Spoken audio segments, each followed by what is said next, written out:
So we started chapter number 6, introduction to organic chemistry in the last class, and told you something very basic and fundamental things about organic chemistry according to aptitude test preparation. So today I am going to start the second lecture, and this will be the final lecture of chapter number 6, and it is starting with the classification of organic compounds or the types of hydrocarbons. ठीक है, तो hydrocarbon के कुछ types हैं, बहुत basic हैं. I hope so 2-3 बच्चों के अलावा क्लास में सबको अजबर याद होगी है कि क्लासिफिकेशन हम किस तरह से करते हैं हाइड्रोकार्बन्स की. तो बहुत बेसिक बात है. हाइड्रोकार्बन्स क्या होते हैं? जिसमें कार्बन और हाइड्रोजन हो, दैट इज हाइड्रोकार्बन. हाइड्रोकार्बन के बेसिक जो ब्रांचेस निकलते हैं वो कितने हैं? 2 निकलते हैं, open chain and close chain, है ना. ठीक है, ओपन चेन में स्ट्रेट चेन में जो है वो सारे कार्बन से अटैच होते हैं. ओपन चेन में, क्लोज चेन में रिंग की सूरत में, क्लोज चेन में सारे अटैच होते हैं. ओपन चेन हाइड्रोकार्बन की जब बात करें तो उसके अंदर 2 आते हैं हमारे पास, सैचुरेटेड और अनसैचुरेटेड. सैचुरेटेड में सिर्फ सिग्मा बॉन्ड होते हैं, पाई बॉन्ड नहीं होता. अनसैचुरेटेड में पाई बॉन्ड्स होते हैं. ठीक है, ये स्टेबल होता है सैचुरेटेड, अनसैचुरेटेड अनस्टेबल होता है. इस तरह सैचुरेटेड जो है वो लेस रिएक्टिव होता है, अनसैचुरेटेड मोर रिएक्टिव होते हैं. सैचुरेटेड सब्स्टिट्यूशन रिएक्शन को फेवर करते हैं, जबकि अनसैचुरेटेड एडिशन रिएक्शंस को फेवर करते हैं. सिंपल. अब सैचुरेटेड हाइड्रोकार्बन में हमारे पास एक कंपाउंड आता है, एक हाइड्रोकार्बन, जिसको हम बोलते हैं अल्केन्स. अल्केन्स का दूसरा नाम क्या होता है? Paraffins. Para means less and fins में रिएक्शन या अट्रैक्शन. ठीक है, तो लेस अट्रैक्टिव होते हैं. और उनमें कार्बन कार्बन के बीच में कौन सा बॉन्ड होता है? सिंगल बॉन्ड होता है. जनरल फार्मूला क्या होता है? CnH2n+2 इसका जनरल फार्मूला होता है. ठीक है, तो ये हमारा methane, ethane, propane, butane, pentane, hexane, ये सब आ रहे होते हैं इसके अंदर. ठीक है, एन की वैल्यू 1 2 3 4 रख सकते हैं. इसको डिटेल में तो नहीं समझ में आती है बात ही सारी. क्लियर है. अब आते हैं अनसैचुरेटेड हाइड्रोकार्बन की तरफ, जिसके अंदर पाई बॉन्ड्स होते हैं. उसके अंदर 2 हैं. ठीक है, एक अल्कीन है और एक अल्काइन है. अल्कीन्स जो हैं उनको एक और नाम देते हैं, क्या देते हैं? ओलेफिन्स भी इसको कहा जाता है, ओलेफिन्स भी कहा जाता है. अल्कीन्स भी कह सकते हैं, ओलेफिन्स भी कह सकते हैं. इनमें कार्बन कार्बन के बीच में कौन सा बॉन्ड होता है? डबल बॉन्ड होता है. जनरल फार्मूला क्या होता है? CnH2n होता है. ठीक है, इसमें मीथीन पॉसिबल नहीं होता है. एटलीस्ट इसका जो स्मॉलेस्ट और फर्स्ट मेंबर होता है दैट इज इथीन. उसके बाद प्रोपीन, ब्यूटीन, पेंटीन, हेक्सेन चलते रहते हैं. एटलीस्ट एक डबल बॉन्ड आपको स्ट्रक्चर में इसमें दिखेगा. ठीक है, मैं अभी इसके स्ट्रक्चर के अंदर नहीं जा रहा हूँ, आपको पता है. डबल बॉन्ड के लगा देंगे तो सूरत में क्या होगा कि हमारे पास अल्कीन्स बनेंगे. 2 कार्बन है तो ethene, propene, butene, pentene, hexene, heptene, octene, ओनिन, डिकीन, ये सारे चलते रहेंगे. ठीक है, बात समझ आ रही है? अच्छा, अल्कीन्स के बाद हमारे पास फिर अल्काइंस भी होते हैं. अल्काइंस में क्या होता है? कार्बन कार्बन के बीच में ट्रिपल कोवेलेंट बॉन्डिंग होती है. इनका और दूसरा कोई नाम नहीं, इनको जस्ट अल्काइंस ही कहते हैं. ठीक है, और इसमें जनरल फार्मूला इसका हमारे पास क्या होता है? CnH2n-2 होता है हमारे पास इसका जनरल फार्मूला. और इसमें भी पहला मेंबर नहीं होता मिथाइन, या एटलीस्ट 2 कार्बन से स्टार्ट होते हैं. Ethyne, then propyne, butyne, pentyne, hexane. CnH2n-2 करके इसका फार्मूला होता है हमारे पास. 2 रखेंगे तो यहाँ पर 2 रखेंगे तो ये जो है वो H भी 2 हो जाएगा, तो C2H2. 2n-2 में n की वैल्यू 2 3 4 5 कुछ भी हो सकती है. इस लिहाज से हमारे पास पूरे इसके होमोलोगस सीरीज चल रहे होते हैं. ठीक है, समझ में आगे बात ये. तो इसको किसी को अगर इसके डिटेल कुछ पूछना चाहे तो पूछ सकते हैं. मैं जैसे एप्टीट्यूड के लिहाज से जो सिंपल बातें आपको बता रहा हूँ. ठीक है, फिलहाल जितनी यहाँ पर आपको समझ में आनी चाहिए. उसके बाद आते हैं क्लोज चेन हाइड्रोकार्बन की तरफ. तो क्लोज चेन में हमारे पास जो है वो 2 हाइड्रोकार्बन्स होते हैं. होमोसाइक्लिक होता है और हेट्रोसाइक्लिक होता है. ठीक है, homocyclic hydrocarbon, heterocyclic hydrocarbon. Homocyclic क्या होते हैं कि जिसमें रिंग के अंदर सिर्फ कार्बन होता है. ठीक है, और हेट्रोसाइक्लिक में रिंग के अंदर कार्बन के अलावा दूसरा कोई एटम भी हो सकता है. अगर रिंग के अंदर कार्बन के अलावा कोई दूसरा एटम होता है तो उसको हीट्रो एटम कहा जाता है. Hetero atom in the ring, इसमें हीट्रो एटम होता है. हीट्रो एटम वो होगा जो कार्बन के अलावा हो रिंग के अंदर. पहले हम हाइड्रोसाइक्लिक की बात कर ले. देखो मैंने यहाँ पर एक स्ट्रक्चर बनाया है. इस स्ट्रक्चर को अगर मैं यहाँ पर थोड़ा सा प्रोलॉन्ग कर दूँ तो इस तरह से स्ट्रक्चर है. नाइट्रोजन आ गया. ठीक है, अगर इसको थोड़ा सा उसको वाज़े किया जाए तो देखो यहाँ पर इसमें रिंग के अंदर हर तरफ आपको कार्बन दिख रहे हैं, सिर्फ यहाँ पर आपको नाइट्रोजन दिख रहा है. तो this is a heterocyclic compound. और यहाँ हेट्रो एटम जो है वो नाइट्रोजन है. ये स्ट्रक्चर है पायरिडीन का, पायरिडीन. तो पायरिडीन के अंदर नाइट्रोजन जो है वो हमारे पास that is the hetero atom. वो हमारे पास एक हेट्रो एटम होता है. ठीक है, तो यस, हमेशा इधर कोई ना कोई एलिमेंट ही इसके अंदर आएगा. कंपाउंड जो है वो रिंग के अंदर अटैच नहीं होता जाकर कभी भी. रिंग के अंदर नहीं आता, कंपाउंड रिंग से बाहर जाते हैं. ठीक है, वो रिंग के फॉर्मेशन में अमल दखल नहीं देते. इस तरह से हमारे पास नेक्स्ट एक कंपाउंड यहाँ मैंने बनाया. इसको मैं थोड़ा सा और मैग्नीफाई करूँ तो यहाँ पर अगर आप इसको देखें तो ये कंपाउंड मैंने बनाया हुआ है यहाँ पर. ठीक है, तो ये जो कंपाउंड मैंने यहाँ पर बनाया हुआ है, तो यहाँ पर हीट्रो एटम आपको दिख रहा है. Oxygen as a hetero atom मौजूद है यहाँ रिंग के अंदर. तो ये फ्यूरान, ये कंपाउंड कहलाता है. तो फ्यूरान और पायरिडीन ये दोनों हेट्रोसाइक्लिक हाइड्रोकार्बन्स होते हैं. क्योंकि इनके अंदर रिंग के अंदर कार्बन के अलावा कोई दूसरा एलिमेंट मौजूद है। अब इधर वो नाइट्रोजन हो सकता है, ऑक्सीजन हो सकता है, सल्फर हो सकता है, कोई भी हो सकता है, हेटेरो एटम। ठीक है, तो हेट्रोसाइक्लिक हाइड्रोकार्बन्स ये होते हैं। हेट्रोसाइक्लिक जिसमें कार्बन के अलावा दूसरा कोई और एलिमेंट मौजूद हो। होमोसाइक्लिक हाइड्रोकार्बन क्या होंगे? रिंग के अंदर सिर्फ कार्बन होना चाहिए और कार्बन के अलावा रिंग के अंदर और कुछ ना हो। रिंग के अंदर याद रखिएगा, रिंग के अंदर क्लोज चेन के अंदर सिर्फ कार्बन होना चाहिए, कार्बन के अलावा दूसरा और कोई नहीं हो सकता। अब होमोसाइक्लिक के अंदर, होमो मतलब ऐसे भी सेम होता है, सेम एटम सारे के सारे, और हेट्रो मतलब होता है डिफरेंट, कि डिफरेंट एटम्स होंगे रिंग के अंदर, कार्बन के अलावा भी कोई होगा। अब होमोसाइक्लिक की बात करें तो होमोसाइक्लिक के अंदर फिर दो आते हैं हमारे पास, एरोमेटिक और एलिसाइक्लिक। एरोमेटिक हाइड्रोकार्बन और एलिसाइक्लिक हाइड्रोकार्बन। एरोमेटिक हाइड्रोकार्बन को ही हम लोग जो है वो बेंजोइड्स कहते हैं और एलिसाइक्लिक को हम लोग नॉन बेंजोइड कहते हैं। एरोमेटिक हाइड्रोकार्बन की कैरेक्टरिस्टिक ये होती है कि इसके अंदर बेंजीन रिंग मौजूद होता है। ये इसके अंदर हम कह सकते हैं कि इसके अंदर एरोमेटिक कैरेक्टर मौजूद होता है। एरोमेटिक कैरेक्टर में सबसे पहली बात किसकी स्ट्रॉन्ग एरोमा, किसकी स्ट्रॉन्ग स्मेल होती है एरोमेटिक हाइड्रोकार्बन्स की। That's why they are called aromatic hydrocarbons, because they have strong smell, उनकी एक तेज़ खुशबू होती है, तो एरोमेटिक हाइड्रोकार्बन। और एरोमेटिसिटी की दूसरी वजह ये होती है कि इनमें हमारे पास कॉन्जुगेट पोजीशंस पर पाई बॉन्ड लगे होते हैं, double bond conjugate alternate position पर लगे होते हैं। और एरोमेटिक हाइड्रोकार्बन की एक और कंडीशन ये होती है कि ये हमारे पास हकल्स रूल को फॉलो करते हैं, है ना, हकल्स रूल को फॉलो करते हैं। हकल्स रूल क्या कहता है भाई? कितने पाई इलेक्ट्रॉन चाहिए? 4n+2। इतने पाई इलेक्ट्रॉन जब भी किसी भी कंपाउंड के पास होगा तो वह एरोमेटिक हाइड्रोकार्बन कहलाएगा। This will be known as Huckel's rule. ठीक है, तो ये हकल्स रूल कहलाता है, जिसको हम aromatic character of a compound determine करने के लिए इस्तेमाल करते हैं। अगर हमें किसी भी कंपाउंड का एरोमेटिक कैरेक्टर बताना है तो तीन चीज़ें होती हैं, स्ट्रॉन्ग स्मेल होनी चाहिए उसकी, उसके अल्टरनेट पोजीशन पर पाई बॉन्ड्स होने चाहिए, और पाई बॉन्ड्स की तादाद कितनी होनी चाहिए? 4n+2 होनी चाहिए। एन में आप कोई भी नेचुरल नंबर लगा सकते हैं, 1 2 3 4 x 5। 1 रखेंगे तो 6 आ जाएगा, 4n+2 में 1 रखेंगे तो 6 आ जाएगा इनकी वैल्यू। तो ये हमारे पास 6 पाई इलेक्ट्रॉन्स बेंजीन के अंदर होते हैं और अल्टरनेट पोजीशन पर पाई बॉन्ड भी होते हैं और साइक्लिक स्ट्रक्चर भी होता है। तो ये हमारे पास एरोमेटिक कंपाउंड्स की कैरेक्टरिस्टिक्स होती हैं, मतलब जो सिंपल आप सेकेंडरी लेवल में याद रखें, जो बेंजोइड्स हैं, जिन कंपाउंड से बेंजीन रिंग होगा वो एरोमेटिक हाइड्रोकार्बन होगा। वैसे बेंजीन के अलावा भी एरोमेटिक कंपाउंड्स पॉसिबल हो सकते हैं जिसके अंदर 4n+2 पाई इलेक्ट्रॉन्स होंगे, या जिसके अंदर जो है वो कॉन्जुगेट पोजीशन पर जो है वो पाई बॉन्डिंग मौजूद होगी।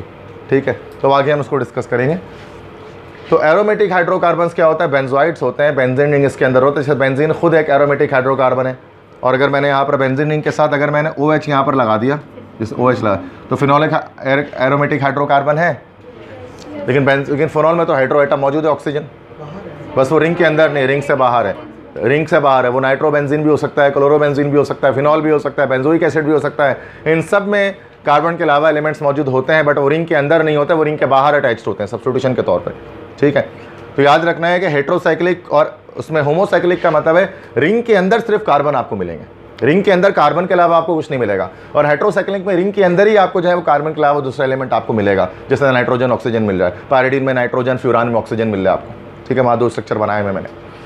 अब एरोमेटिक की जब बात करें तो एरोमेटिक में बेंजीन रिंग होगी। ठीक है, सारे के सारे कार्बन होंगे और बेंजीन रिंग होगी। बेंजीन रिंग के आप जानते हैं 6 कार्बन की हेक्सागोनल रिंग होती है, कॉन्जुगेट पोजीशन पर, अल्टरनेट पोजीशन पर पाई बॉन्ड्स होते हैं, डबल बॉन्ड्स लगे होते हैं, C6H6 जिसका फॉर्मूला होता है। ठीक है, और एलिसाइक्लिक हाइड्रोकार्बन क्या होते हैं? रिंग के अंदर सारे के सारे कार्बन होंगे, लेकिन उसमें बेंजीन रिंग नहीं होगी, नॉन बेंजोइड्स होंगे, दे डजंट कंटेन बेंजीन रिंग। ठीक है, जैसे अगर हम बात करें साइक्लोहेक्सेन की बात कर लें, तो साइक्लोहेक्सेन अगर आप देखें ना, साइक्लोहेक्सेन ऐसे ही होता है ना, साइक्लोहेक्सेन। ठीक है, इसमें क्या ये बेंजीन रिंग है? ये बेंजीन रिंग नहीं है। बेंजीन रिंग के लिए जो है वो अल्टरनेट पोजीशन पर पाई बॉन्ड होना जरूरी है। तो साइक्लोहेक्सेन एक एलिसाइक्लिक हाइड्रोकार्बन है। होमोसाइक्लिक तो है चूंकि रिंग में सारे कार्बन है, लेकिन होमोसाइक्लिक होने के बाद एरोमेटिक नहीं है बल्कि एलिसाइक्लिक है, चूंकि बेंजीन रिंग नहीं है। इस तरह साइक्लोहेक्सेन की बात करें, यहाँ एक डबल बॉन्ड अगर हम लगा दें साइक्लोहेक्सेन, तो ये भी हमारे पास क्या होगा? एलिसाइक्लिक होगा, इसमें बेंजीन रिंग हमारे पास नहीं है। तो साइक्लोअल्केन्स भी पॉसिबल हो सकते हैं, साइक्लोअल्कीन्स भी पॉसिबल हो सकते हैं, दोनों ठीक है। ठीक है, जब तक बात समझ में आ रही है तो फिर से ठीक है। तो ये कोई इसमें कोई क्वेश्चन है तो पूछ लें सवाल इसमें, तो ओपन चेन और क्लोज चेन में किस तरह से हम उसको डिवाइड करते हैं। क्लियर है यहाँ तक? किसी को लिखना है? लिखना है किसी को? आगे बढ़ें? ठीक है, अच्छा, जिसको फिर मैं बता रहा हूँ कि जिसको लगता है कि नहीं सर मुझे स्लाइड्स या मैं स्लाइड से नहीं लिख पाता, जो भी ऐसा कुछ है फला, तो फिर आप रोक सकते हैं, कोई ऐसा मसला नहीं। तो मुझे जल्दी भी नहीं है, अभी तो टेस्ट की भी डेट से MD कैट की भी आगे ट्रांसफ़र हुई, 30 अगस्त से 30 सितंबर में जब भी करवा दो, मतलब आगे ट्रांसफ़र हो गई, देखा जाए तो डेट उसकी भी बढ़ी है, NAD की तो डेट ऐसी आगे बढ़ी हुई है, उसका मसला ही नहीं।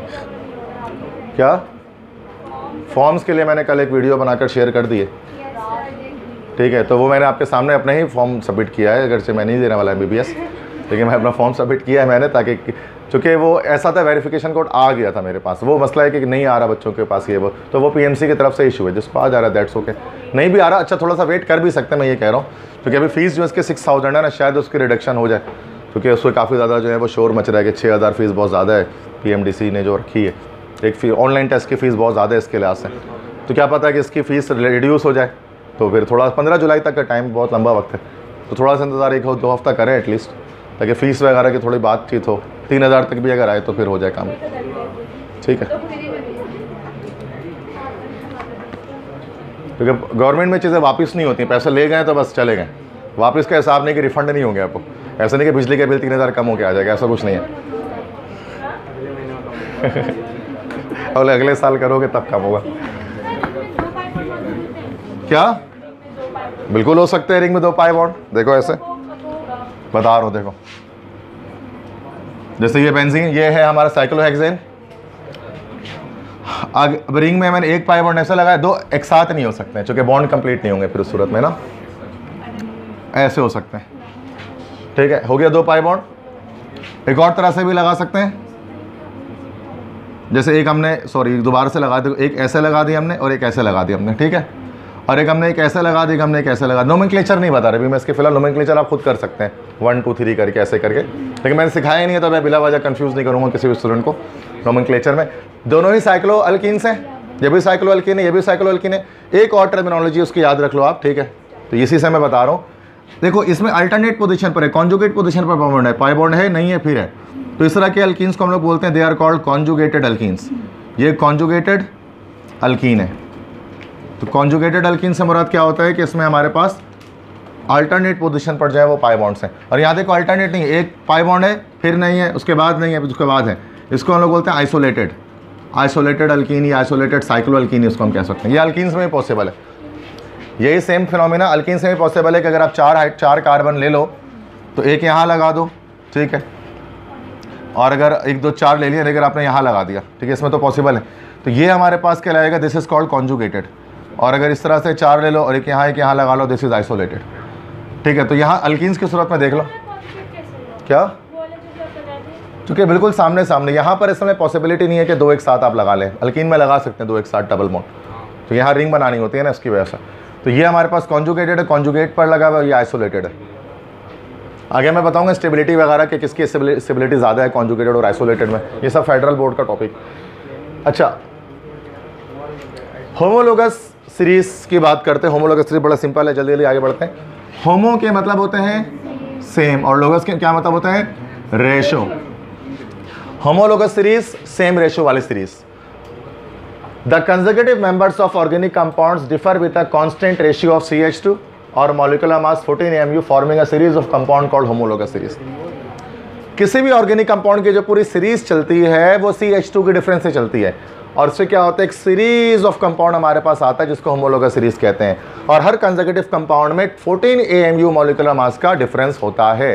कैसे, जैसे देखिए यहाँ पर हम बात करते हैं कि CH4 मीथेन ले लेते हैं, अब मीथेन का अगला मेंबर इथेन, CH2 ज़्यादा होगा ना इससे, C2H6। इथेन का अगला मेंबर प्रोपेन, इससे CH2 ज़्यादा होगा, C3H8। प्रोपेन का अगला मेंबर ब्यूटेन, इससे CH2 ज़्यादा हो, C4H10, आगे सो ऑन चलता रहेगा। तो होमोलोगस सीरीज का मतलब सेम रेशो वाले सीरीज के जो कंसेक्यूटिव मेंबर्स होते हैं हमारे पास किसके, ये ऑर्गेनिक कंपाउंड्स के, वो एक सेम रेशो CH2 के रेशो से जना फर्क से चल रहे होते हैं। पूरी सीरीज चलती है ना इससे, इसको कहते हैं होमोलोगस सीरीज। तो ये होमोलोगस सीरीज चल रही है अल्केन्स की। अल्केन्स की भी चल सकती है, अल्काइंस की भी चल सकती है, फिनॉल्स की भी चल सकती है, अल्काइल हैलाइड्स की भी चल सकती है, हर कंपाउंड की चल सकती है। तो ये कंप्लीट एक सीरीज हमारे पास चल रही है, इसको होमोलोगस सीरीज कहते हैं। CH2 के डिफरेंस से सारी सीरीज हमारे पास चली जा रही है, CH2 के फर्क से सीरीज कंप्लीट हमारे पास चल रही है, ठीक है बच्चों। और कितने MFM का फर्क आ रहा है, 14 का फर्क आएगा, यकीनन 14 का फर्क है, कॉमन सेंस। 12 + 2 कितना हो जाएगा, 14 AMU। तो हर अगला मेंबर पिछले से 14 AMU ज़्यादा होगा, अंडरस्टूड सी बात है, क्योंकि जब CH2 ज़्यादा हो रहा है तो 14 AMU ही ज़्यादा होगा ना, उसका मॉलिक्यूलर मास 14 आ जाएगा। तो अच्छा, ये जो सीरीज ऑफ कंपाउंड होते हैं उनकी केमिकल प्रॉपर्टीज सेम होती हैं, केमिकली ये सारे सेम है, ये सारे केमिकली सब्स्टिट्यूशन रिएक्शन देंगे, सारे केमिकली लेस रिएक्टिव होंगे, केमिकली ये सब सेम होते हैं लेकिन फिजिकली डिफरेंट होते हैं। और क्या, boiling point increase down the series में ऊपर से नीचे जाते हैं, बॉइलिंग पॉइंट बढ़ती है, इसलिए होमोलोगस सीरीज में ऊपर के जो है ना वो गैसेज होते हैं, फिर आते रहते हैं नीचे, बॉइलिंग पॉइंट इंक्रीज होते रहती है तो लिक्विड्स, और नीचे जाते हैं तो फिर सॉलिड्स। याद रखने की बात है कि मीथेन से लेकर ब्यूटेन तक गैसेज हमारे पास हैं, मीथेन से लेकर ब्यूटेन तक हमारे पास गैसेज है, methane, ethane, propane, butane, they all are gases.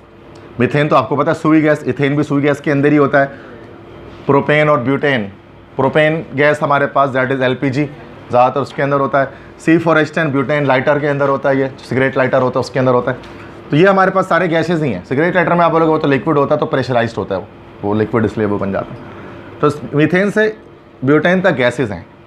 Liquids क्या है, पेंटेन से लेकर C5 से लेकर C17 तक सारे के सारे क्या हमारे पास हैं, ये लिक्विड्स हैं। इसी के बीच में आपको यहाँ पर आपको गैसोलीन भी मिलेगा, पेट्रोल, इसी में आपको इसी रेंज में आपको कैरोसिन भी मिलेगा। सारे ये सब लिक्विड्स होता है ना, मिट्टी तेल हो गया, घर जो पेट्रोल बाइक में डालते हैं वो हो गया, वो सब इसी में मिलेगा। और 17 से ऊपर, 18 से ऊपर, मतलब 18 से लेकर ऑनवर्ड्स आगे इनफाइनाइट जहाँ तक जा रहे हैं वो सब के सब सॉलिड्स होते हैं, सॉफ्ट से सॉलिड्स होते हैं सारे, ठीक है, जैसे टार वगैरह हो गया, वैक्स हो गया, मोम हो गया, ये सब आ जाता है। तो ये इसका मतलब जब सीरीज़ में हम टॉप से बॉटम जा रहे हैं ना तो बॉइलिंग पॉइंट में इंक्रीमेंट आ रही है। बॉइलिंग पॉइंट जब इंक्रीज होता है तभी सब्सटेंस गैस से लिक्विड, लिक्विड से सॉलिड बन रहा होता है। क्योंकि गैसेस से ज़्यादा बॉइलिंग पॉइंट लिक्विड्स की होती है और लिक्विड से ज़्यादा बॉइलिंग पॉइंट किसकी होगी भाई, सॉलिड्स की होती है। सिंपल, क्लियर है। ये एक पॉइंट याद रखें कि हमारे बुक के अंदर नहीं है, this is the part of federal board, जिसमें आपको पता होना चाहिए कि कौन से गैसेज है, कौन से लिक्विड्स है, कौन से सॉलिड्स हैं, अलग अलग इसमें बता दिया, ठीक है। तो सिंध बोर्ड के अंदर नहीं है ये चीज़, ठीक है, उसको आप लिख लें अगर नहीं लिखना।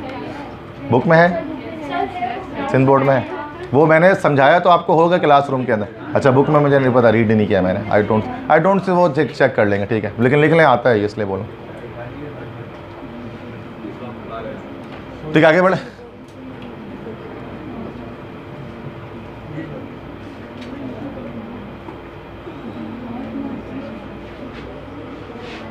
ठीक है, फंक्शनल ग्रुप ज़्यादा डिटेल में नहीं डिस्कस करूँगा, ठीक है। तो जब इंटर में भी बहुत ज़्यादा मसला सेकेंड ईयर में आया था इस टॉपिक पे, तो काफ़ी लंबा टाइम जाता है, इसमें 3-4 क्लास चली गई थी। फंक्शनल ग्रुप थोड़ा सा बस समझो, डिटेल आगे डिस्कस करेंगे। फंक्शनल ग्रुप किसे कहते हैं, तो फंक्शनल ग्रुप जो मेन फंक्शन सर अंजाम देते हैं ऐसे ग्रुप्स कंपाउंड्स के अंदर। तो एटम्स और ग्रुप ऑफ एटम्स, एटम हो सकता है या ग्रुप ऑफ एटम हो सकता है। एटम मतलब क्लोरीन ब्रोमीन हो सकता है या ग्रुप ऑफ एटम हो सकते हैं, NO2 OH वगैरह, ग्रुप ऑफ एटम्स हो सकते हैं जो रिस्पॉन्सिबल होते हैं तमाम तरह के फिजिकल और केमिकल प्रॉपर्टीज़ के लिए किसी ऑर्गेनिक कंपाउंड के, उसको हम कहते हैं फंक्शनल ग्रुप। ऑर्गेनिक कंपाउंड जो है ना, कोई भी ऑर्गेनिक कंपाउंड 2 चीज़ों से बना होता है, R और उसके बाद फिर FG, ये 2 चीज़ होती है ना हर ऑर्गेनिक कंपाउंड में। R is alkyl radical, long carbon chain, इसकी अपनी कोई प्रॉपर्टी नहीं होती है, long carbon chain property less है। तो जो प्रॉपर्टी कंपाउंड को मिलती है वो इस FG की वजह से, फंक्शनल ग्रुप की वजह से मिलती है। ये रिस्पॉन्सिबल होता है इस चेन के तमाम प्रॉपर्टीज़ के लिए, फिजिकल और केमिकल। इस चेन की अपनी कोई प्रॉपर्टी नहीं, alkyl, methyl, ethyl, propyl, butyl की कोई प्रॉपर्टी नहीं होती है। प्रॉपर्टी सारी की सारी किसकी होती है भाई, वो सिर्फ और सिर्फ फंक्शनल ग्रुप की होती है। और फंक्शनल ग्रुप अटैच होता है कार्बन चेन से, वही बता, कार्बन चेन से अटैच होता है, जिसको अल्काइल रेडिकल कहते हैं, कैपिटल R, जो हमारे पास होता है CnH2n+1, ठीक है। अल्केन से एक कार्बन, एक हाइड्रोजन कम होता है, चूँकि उसी के साथ जाकर अटैच होता है हमारा फंक्शनल ग्रुप, ठीक है। इस डेफिनेशन समझ में आई फंक्शनल ग्रुप की। एटम या ग्रुप ऑफ एटम जो किसी भी ऑर्गेनिक कंपाउंड के तमाम फिजिकल और केमिकल प्रॉपर्टीज़ पर इफेक्ट कर रहे होते हैं, वो कहलाते हैं फंक्शनल ग्रुप, ठीक है। और वो हमेशा किसी लॉन्ग कार्बन चेन से अटैच होंगे, रेडिकल से। अकेला रेडिकल कुछ नहीं है, अकेला फंक्शनल ग्रुप भी कुछ नहीं है। जब तक दोनों साथ में अटैच नहीं होंगे तब तक कोई प्रॉपर्टी नहीं बनेगी। फंक्शनल ग्रुप अकेला भी, OH कुछ नहीं होता अकेला, वो तो खुद एक रेडिकल है जब तक बॉन्ड में ना जुड़े। OH में ऑक्सीजन 2 बॉन्ड बनाएगा ना, एक H से बना ले, दूसरा कहाँ से बनाएगा, R से बनाएगा, ठीक है। बहुत सारे फंक्शनल ग्रुप होते हैं, बात समझ में आ गई है। फंक्शनल ग्रुप क्या होते हैं, जो किसी भी रेडिकल के साथ अटैच होते हैं और कंप्लीट कंपाउंड को प्रॉपर्टी देते हैं, फिजिकल केमिकल दोनों। अल्काइल रेडिकल्स की थोड़ी सी यहाँ पर डिटेल मैंने दे दी है स्लाइड के अंदर, जनरल फॉर्मूला बता दिया, CnH2n+1 होता है, methyl, ethyl, propyl, butyl, pentyl, hexyl, heptyl, octyl, nonyl, decyl. फॉर्मूले वगैरह पता है सबको, CH3, C2H5, C3H7, तो N पे रखते जाओगे वैल्यू निकलते जाएगी, ठीक है। बहुत बेसिक बात है, आगे बढ़े। देखना तो नहीं है उसको, तमाम रेडिकल्स को, ठीक है, सिंपल, बहुत सिंपल है। हाँ जी, खतरनाक। चलो एक साथ एक ही स्लाइड में इस बार डाल दिया ताकि ज़्यादा परेशानी ना हो। तो ये डिफरेंट फंक्शनल ग्रुप्स हमने यहाँ पर जो है वो मेंशन किए हैं, ठीक है, ज़रा देखो समझो उसको, ठीक है। तो बाकी काफ़ी काम की स्लाइड है, इसको जब मैं आपको सेंड करूँगा ना तो आप इसको कॉपी पेज पे बना लेना, वो अलग अलग पेजेस से झंझट से बच जाओगे। तो एक साथ मैंने क्या किया, अरेंज कर दिया तमाम ही ग्रुप्स को ताकि ये परेशानी खत्म हो जाए। थोड़ा सा लग रहा होगा सर में दर्द बहुत सारे, लेकिन है वाकई में इस टॉपिक को जब हमने इंटर में भी पढ़ा होगा ना तो काफ़ी पेजेस गए होंगे, इस बार एक पेज में हो जाएगा। बहुत सारे फंक्शनल ग्रुप हमारे पास होते हैं, बहुत सारे, X, OH, SH, OR, NH2, CN, COH, COR, CWH, CWR, COX, SO, NH2, बहुत सारे होते हैं हमारे पास, ठीक है, ठीक है, बहुत सारे फंक्शनल ग्रुप हैं। ये सारे फंक्शनल ग्रुप है जो अटैच होते हैं R के साथ। अभी फिलहाल इनकी कोई प्रॉपर्टी नहीं है, जब ये R के साथ अटैच होते हैं तो फिर कंपाउंड बना लेते हैं, RX, ROH, RSH, ROR, सभी सब ये ग्रुप्स हैं। और यहाँ इस वाले कॉलम में हमने सबको R से अटैच कर दिया, क्लियर, सब में बस यही किया, R से अटैच कर दिया। अच्छा, इस ग्रुप का अपना एक नाम होता है, X अगर आ जाए तो that is halide group, OH आ जाए तो हाइड्रोक्सी, SH आ जाए तो मर्सेप्टेन ग्रुप इसको हम कहते हैं, ठीक है। OR अगर आ जाए तो दैट इज अल्कोक्सी, ठीक है। NH2 आ जाए तो अमाइनो, CN आ जाए तो सैनो, COH आ जाए तो एल्डिहाइड ग्रुप, COR आ जाए तो फिर, अच्छा COH को इस तरह से हम इस तरह से ऐसे लिख सकते हैं ना, जगह नहीं थे मेरे पास ज़्यादा तो मैंने नहीं लिखा, यहाँ लिख दे रहा हूँ। लेकिन मैं कुछ बच्चों को ऐसे दिखने की आदत होती है, कुछ को ऐसे दिखने की आदत होती है, आदत की बात है, ठीक है, दोनों ही सही है, एक ही बात है। कुछ को ये समझ में नहीं तो ये क्या, जैसे कि दिखा दो, अरे कीटोन सर ऐसे बोले ना, कुछ को ऐसे समझ में आता है, ऐसे समझ में आता है कि सर ये कीटोन है, डिपेंड करता है। वैसे मुझे ज़्यादा इस तरह समझ में आता है, सिंपल सी बात, ठीक है। कार्बोनिल के साथ रेडिकल, COOH कार्बोक्सिलिक ग्रुप, ठीक है, COOR एस्टरिक ग्रुप, ठीक है, COX एसिड हालाइड ग्रुप उसको हम कहते हैं, CONH2 अमाइडो ग्रुप, ठीक है। तो ये हमारे पास ये आखिरी के जो सारे स्ट्रक्चर्स हैं जो मैंने बनाए, ये सारे के सारे कार्बोनिल ग्रुप्स के साथ अटैच्ड है। क्या नाइट्रो नहीं, जगह नहीं थी, छोड़ दो उसको, जितने आ सके उतने बता दिए। और भी होते हैं, ये कुछ है, नाइट्रो सब्स्टिट्यूएंट के तौर पे ज़्यादा फेमस है, ग्रुप के तौर पे बहुत कम आता है वो, मतलब हमने पढ़ा नहीं है उसको। ये नेम फंक्शनल ग्रुप के सारे याद रख लिए आपने। कंपाउंड कब बनेगा, बस R लगा दें। इस कंपाउंड का अच्छा नाम है, मिसाल के तौर पे हालाइड जब लगेगा R के साथ तो इस कंपाउंड का नाम बन जाएगा अल्काइल हालाइड, और R जब OH के साथ लगेगा तो कंपाउंड बन जाएगा अल्कोहल, R जब SH के साथ मिल जाएगा तो थायो अल्कोहल, R जब OR के साथ मिल जाएगा तो ईथर, R जब NH2 के साथ मिल जाएगा तो अमाइन, R जब CN के साथ मिल जाएगा तो नाइट्राइल, R जब COH के साथ मिल जाएगा तो एल्डिहाइड, R जब COOR कीटोन, R जब COOH के साथ मिलेगा कार्बोक्सिलिक, R जब COOR के साथ मिलेगा तो एस्टर, R जब COH के साथ मिलेगा तो एसिड हाइड, जब C+NH2 एसिटामाइड, ठीक है। तो ये सब इन कंपाउंड्स के नेम है। ये जो है ना, ये जो इधर पे लिखा है, ये सारे इस ग्रुप के नाम है। तो बच्चे बहुत सारे इसमें भी कंफ्यूज हो जाते हैं, ग्रुप और कंपाउंड के नेम अलग होते हैं कि सर अभी तो हाइड्रोक्सी बोले तब अल्कोहल बोलते हैं आप इसको, R के साथ अटैच हो गया हाइड्रोक्सी तो फिर अल्कोहल हो गया। नेमिंग में बड़े परेशानी है, ऑर्गेनिक में मेन मसला ही नेमिंग का है और किसी चीज़ का नहीं। समझना के बाद कंपाउंड नेम कैसे, इस कंपाउंड का ये नेम है, ठीक है, इस जो फॉर्मूला बना कंपाउंड, इसका ये नाम है। अब इसकी सब क्या मसला ये भी है कि इसके कॉमन और IUPAC नेमिंग अलग अलग होती है। मैंने अलग अलग के बजाय एक ही जगह पर सारे कॉमन नेम और IUPAC नेम डाल दिए, ठीक है। अल्काइल हैलाइड्स हैं, इनका कॉमन नेम होता है, अल्काइल हैलाइड के नाम से लिखते हैं, ठीक है। अल्काइल हैलाइड के नाम, अभी पहले एक साथ सारे देख लो, अल्काइल हैलाइड के नाम से ही देखते हैं। और इनका IUPAC नेम क्या होता है, हेलो अल्केन। जैसे एग्जांपल मैंने लिया CH3Cl, है ना, यहाँ पर CH3 ले लिया, यहाँ पर X में कोई भी हैलोजन ले सकते हैं, Cl ले लिया, ठीक। तो ये हमारे पास बन गया CH3Cl, तो ये कॉमन नेम मिथाइल क्लोराइड और IUPAC नेम क्लोरोमीथेन के नाम से लिखा जाएगा। अल्कोहल्स, इनके common name alkyl alcohol, IUPAC अल्कानोल, इसका OL इसका सफिक्स होता है, आप जानते हैं। ये जो कंपाउंड मैंने लिखा C2H5OH, common name ethyl alcohol, IUPAC ethanol, ठीक है। ये अच्छा थायो अल्कोहल्स में बात करें, इसका कॉमन नेम होता है अल्काइल मरकैप्टन, मरकैप्टन के साउंड दे देंगे इसको, ठीक है। इसका जो जर्नल प्रोनाउंसिएशन है वो दैट इज मरकैप्टन। आपको मसला नहीं, आपको कौन सा बोल के बताना, आपको लिख के बताना, तो आप मरसंटन बोलो, मरकैप्टन बोलो, बातें की, ठीक है, स्पेलिंग सही लिखनी होगी बस, ठीक है। तो अल्काइल मरकैप्टन, ठीक है। तो अल्काइल मरकैप्टन जो है वो इसका कॉमन है, और IUPAC नेम क्या है, थायो अल्कानोल। C2H5SH, ये वो गैस है जो नॉर्मली जो कि हम सुई गैस में डालते हैं, लास्ट क्लास में बताया था, उसको एक स्मेल देने के लिए। तो कॉमन नेम क्या हो जाएगा, इथाइल मरकैप्टन और IUPAC थायो इथेनॉल, ठीक है। ईथर्स की जब बात करें, ईथर्स में इसका नाम अल्काइल अल्काइल ईथर, ये एक अल्काइल, ये दूसरा अल्काइल, अल्काइल अल्काइल ईथर है ना, और दो अल्काइल का नाम किस तरह से लिखेंगे, अल्फ़ाबेटिकल ऑर्डर में लिखेंगे, ठीक है। अल्फ़ाबेट में जो पहले आता है उस अल्काइल का नाम पहले लिखेंगे। Alkyl alkyl ether common naming है, दो अल्काइल आएंगे, ठीक है, अल्फ़ाबेटिकल ऑर्डर में। अगर मैं मिसाल करता हूँ एक जगह मिथाइल इथाइल आएगा तो पहले किसको लिखेंगे, मिथाइल मिथाइल ईथर ऐसे करके लिखेंगे, ठीक है। IUPAC नेम अल्कोक्सी अल्केन, ठीक है, IUPAC नेम अल्कोक्सी अल्केन। अब अल्कोक्सी अल्केन में जो कम वाला होगा वो अल्कोक्सी और जो ज़्यादा वाला होगा वो अल्केन।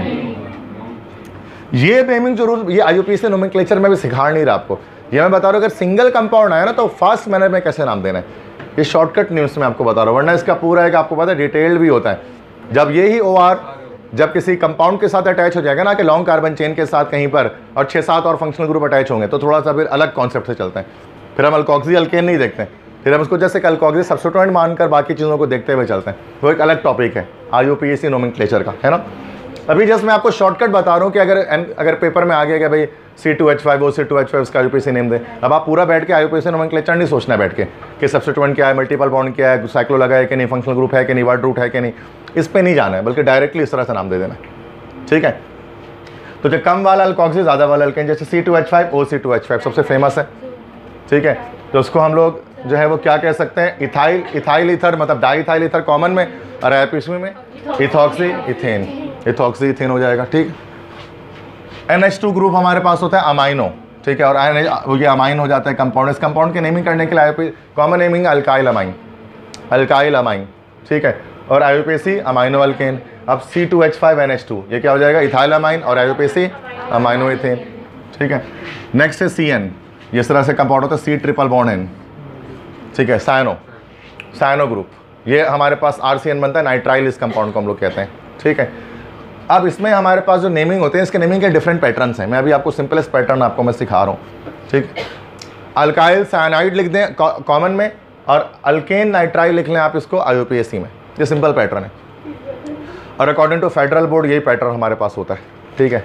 बाकी इसके अलावा भी पैटर्न्स हैं नाइट, है ना, जिसमें कार्बन को एज अ रिंग लेते हैं, कार्बन को रिंग को छोड़कर भी जो है वो बात कर सकते हैं। सिंध बोर्ड में भी रिंग को छोड़कर बात की जाती है, लेकिन कभी जो लेटेस्ट जो इंटरनेशनल रूल होता है उसमें कार्बन साइनाइड के कार्बन को चेन के अंदर लिया जाता है, तो एक अलग डिस्कशन है, आगे बताऊँ। तो RCN है, जैसे मिसाल के तौर पर कंपाउंड ले लिया CH3CN, तो इसका नाम अल्काइल साइनाइड के लास्ट से कॉमन नेम क्या बन जाएगा, मिथाइल साइनाइड, और अल्केन नाइट्राइल के नाम से मीथेन नाइट्राइल। फिलहाल अभी इसी नेम को याद रखें, या मैंने CN के कार्बन को चेन के अंदर नहीं लिया, बस CH3 के बेस पर नाम दिया मिथाइल का, सॉरी क्या, हाँ वही मैं बता रहा हूँ ना कि इसमें दो तरीके हैं, कुछ लोग इस CN को इथेन नाइट्राइल के नाम से लिखते हैं, वो एक अलग रूल्स हैं। अभी मैं बता रहा हूँ सिंध बोर्ड के लिहाज से जो बात है ना वही चीज़ बता रहा हूँ। फिलहाल जब मैं IUPAC नोमेनक्लेचर जब बताऊँगा ना तो फिर डिटेल बताऊँगा, अभी वरना बच्चे परेशान हो जाएंगे उसमें। अच्छा, एल्डिहाइडिक ग्रुप की बात कर रहा हूँ, कॉमन नेम क्या है, अल्काइल एल्डिहाइड और IUPAC अल्कानल, ठीक है। तो ये कंपाउंड हमारे पास बना हुआ है C डबल बॉन्ड और दो तरफ H, तो या जिसमें यहाँ पर अल्काइल जो लिखेंगे ग्रीक नंबर में लिखेंगे, ग्रीक नंबर में पता है 1 को क्या बोलते हैं, फॉर्म 2 को, एसिड 3 को, प्रोपायोन 4 को क्या बोलते हैं, ब्यूटाइल 5 को क्या बोलते हैं, वैलर 6 को क्या बोलते हैं, कैप्रो, ठीक है। तो ग्रीक नंबर सिस्टम है, form acid propyne butyr valer capro, ठीक है, form acet propion butyr valer capro, ये ग्रीक के नंबर सिस्टम है। तो यहाँ जब हम अल्काइल लिखेंगे तो फिर हम क्या लिखेंगे, फॉर्म करके, form aldehyde, acet aldehyde, propion aldehyde, butyr aldehyde, valer aldehyde, capro aldehyde, ऐसे करके लिखेंगे, सही है। ग्रीक नंबर में लिखना है, मिथाइल एल्डिहाइड नहीं लिखेंगे, उसको हम फॉर्म एल्डिहाइड लिखते हैं। अच्छा, अल्कानल में नॉर्मल नेमिंग है, अल्कानल के लिहाज से क्या नाम हो जाएगा, मिथानल हो जाएगा, ठीक है। अच्छा, अब यहाँ पर जब हम कीटोन्स की बात करेंगे, कीटोन्स कंपाउंड क्या होता है, C डबल बॉन्ड O, इधर पे R और इधर पे R, तो इसका नाम कॉमन में अल्काइल अल्काइल कीटोन। जब अल्काइल अल्काइल कीटोन लिखेंगे तो कार्बोनिल ग्रुप का जो कार्बन उसको छोड़ना पड़ेगा और दोनों तरफ के रेडिकल्स का नाम बता देंगे। और IUPAC में अल्कानोन, ओन इसका जो है वो सफिक्स होता है। जैसे मैंने एक कंपाउंड बनाया, कार्बोनिल के एक तरफ CH3, यहाँ पर भी CH3 लगाया, तो क्या डाइमिथाइल कीटोन, या टोटल 3 कार्बन है। जब हम IUPAC में लिखेंगे तो इस कार्बन को भी काउंट करेंगे तो टोटल 1 2 3 कार्बन है, तो क्या हो जाएगा, प्रोपानोन हो जाएगा, ठीक है। ये हमारे पास IUPAC नेम होंगे कीटोन्स के, समझ में आ रही है बात। उसके बाद इसको घर जाके बिल्कुल डिटेल में ना हिफ्स कर लेना है, उसको जहन में असबर कर लेना है, तावीज़ बना लेना है, उसको घोल के पी जाना है इसको, क्योंकि ये जहन में जब तक नहीं होगा ना आगे के टॉपिक्स क्लियर नहीं होंगे। इसको ये जो ये याद करने की चीज़ है, ये मैं आपको जितना भी बोलते रहो ना आपके सामने, जब तक आप घर बैठ के खुद इस पर टाइम लगाओगे, इसको हिफ्ज़ नहीं करोगे ना, आपके नहीं पल्ले पड़ने वाला। ये बहुत टाइम लगा होगा, हर बच्चे को टाइम लगता है इसको याद करने में। 1-2 दिन में नहीं होता कि 5 सर आपने बता दी और हमारे जहन में भी आ गया, ऐसा कुछ नहीं। कितना टाइम लगा था फंक्शनल ग्रुप में कि जब पिक्स हो जाता है ना, एल्डिहाइड, कार्बोक्सिलिक एस्टर, ईथर सब मिक्स हो जाते हैं। कार्बोक्सिलिक एसिड, कार्बोक्सिलिक एसिड की बात करते हैं तो इसमें RCOOH होता है हमारे पास यहाँ पर। दोनों नेम IUPAC कॉमन, दोनों अल्कानोइक एसिड। सिर्फ फर्क ये कॉमन में जब अल्कानोइक लिखते हैं तो कौन से ग्रीक नंबर में लिखते हैं। जैसे हमारे पास CH3COOH ये कंपाउंड आ गया, CH3C OOH, टोटल 2 कार्बन है, तो फिर एसिटिक एसिड। IUPAC में इथानोइक एसिड के नाम से लिखेंगे। ओइक एसिड इसका जो है हमारे पास सफिक्स होता है, ठीक है। एस्टरिक ग्रुप की बात करते हैं, एस्टर जब बन जाए RC+O और OR, दैट इज एस्टर, ठीक है। तो एस्टर में क्या करते हैं, अल्काइल अल्कानोइड। अब 2 चेन इसके अंदर चलती है, एक अल्काइल एक अल्कानोइड। अब कम और ज़्यादा वाला सिस्टम नहीं है इसके अंदर, वो ईथर में होता है। इसमें कम ज़्यादा का सिस्टम नहीं है, इसमें हम क्या राइट लेफ्ट का सिस्टम कर दें तब भी मसला है, क्योंकि OR उस तरफ भी आ सकते उल्टे हाथ पे। कार्बोनिल वाला सिस्टम ही कर लेते हैं, ठीक है, सही है। जो चेन आपके पास कार्बोनिल वाली चलती है, C+O वाली चेन, वो हमारे पास कहलाते हैं अल्कानोइड वाली चेन। डबल चेन है, ठीक है। देखो यहाँ पर अगर मैं उसको थोड़ा सा और इसको मैग्नीफाई करूँ, RC+O OR, ठीक है, डबल चेन चलती है ना इसमें। एक चेन ये रही और एक चेन ये रही, क्योंकि ऑक्सीजन चेन को ब्रेक करता है, ठीक है। तो ये कार्बोनिल कंपाउंड है C+O, ये वाली चेन आपके पास कौन सी चेन होती है, अल्कानोइड, और ये वाली चेन कौन सी होती है, अल्काइल। तो अल्काइल ये और अल्कानोइड ये, ठीक है, अल्काइल अल्कानोइड। सेम IUPAC में भी सेम वही अल्काइल अल्कानोइड।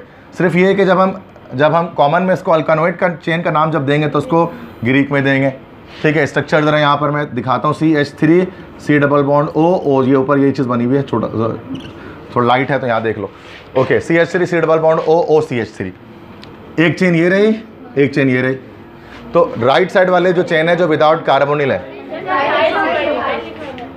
अच्छा वो तो ठीक है, नेमिंग यहाँ मिथाइल हो गया, ये मिथाइल के साथ क्या हो गया, ये एसीटेट। तो यहाँ नेमिंग, अगर इस नेमिंग के लिहाज से लिखेंगे तो यहाँ पर क्या करना पड़ेगा, C2H5, ठीक है। अब सही है, that is ethyl acetate, 2 carbon है, या फिर IUPAC में इथाइल इथानोइड, ठीक है। तो याद रखिएगा एस्टर के अंदर नेमिंग, जब हम सिंगल कंपाउंड एस्टर की नेमिंग कर रहे होते हैं तो फिर डबल चेन चलाते हैं, इधर पर एक इधर पर।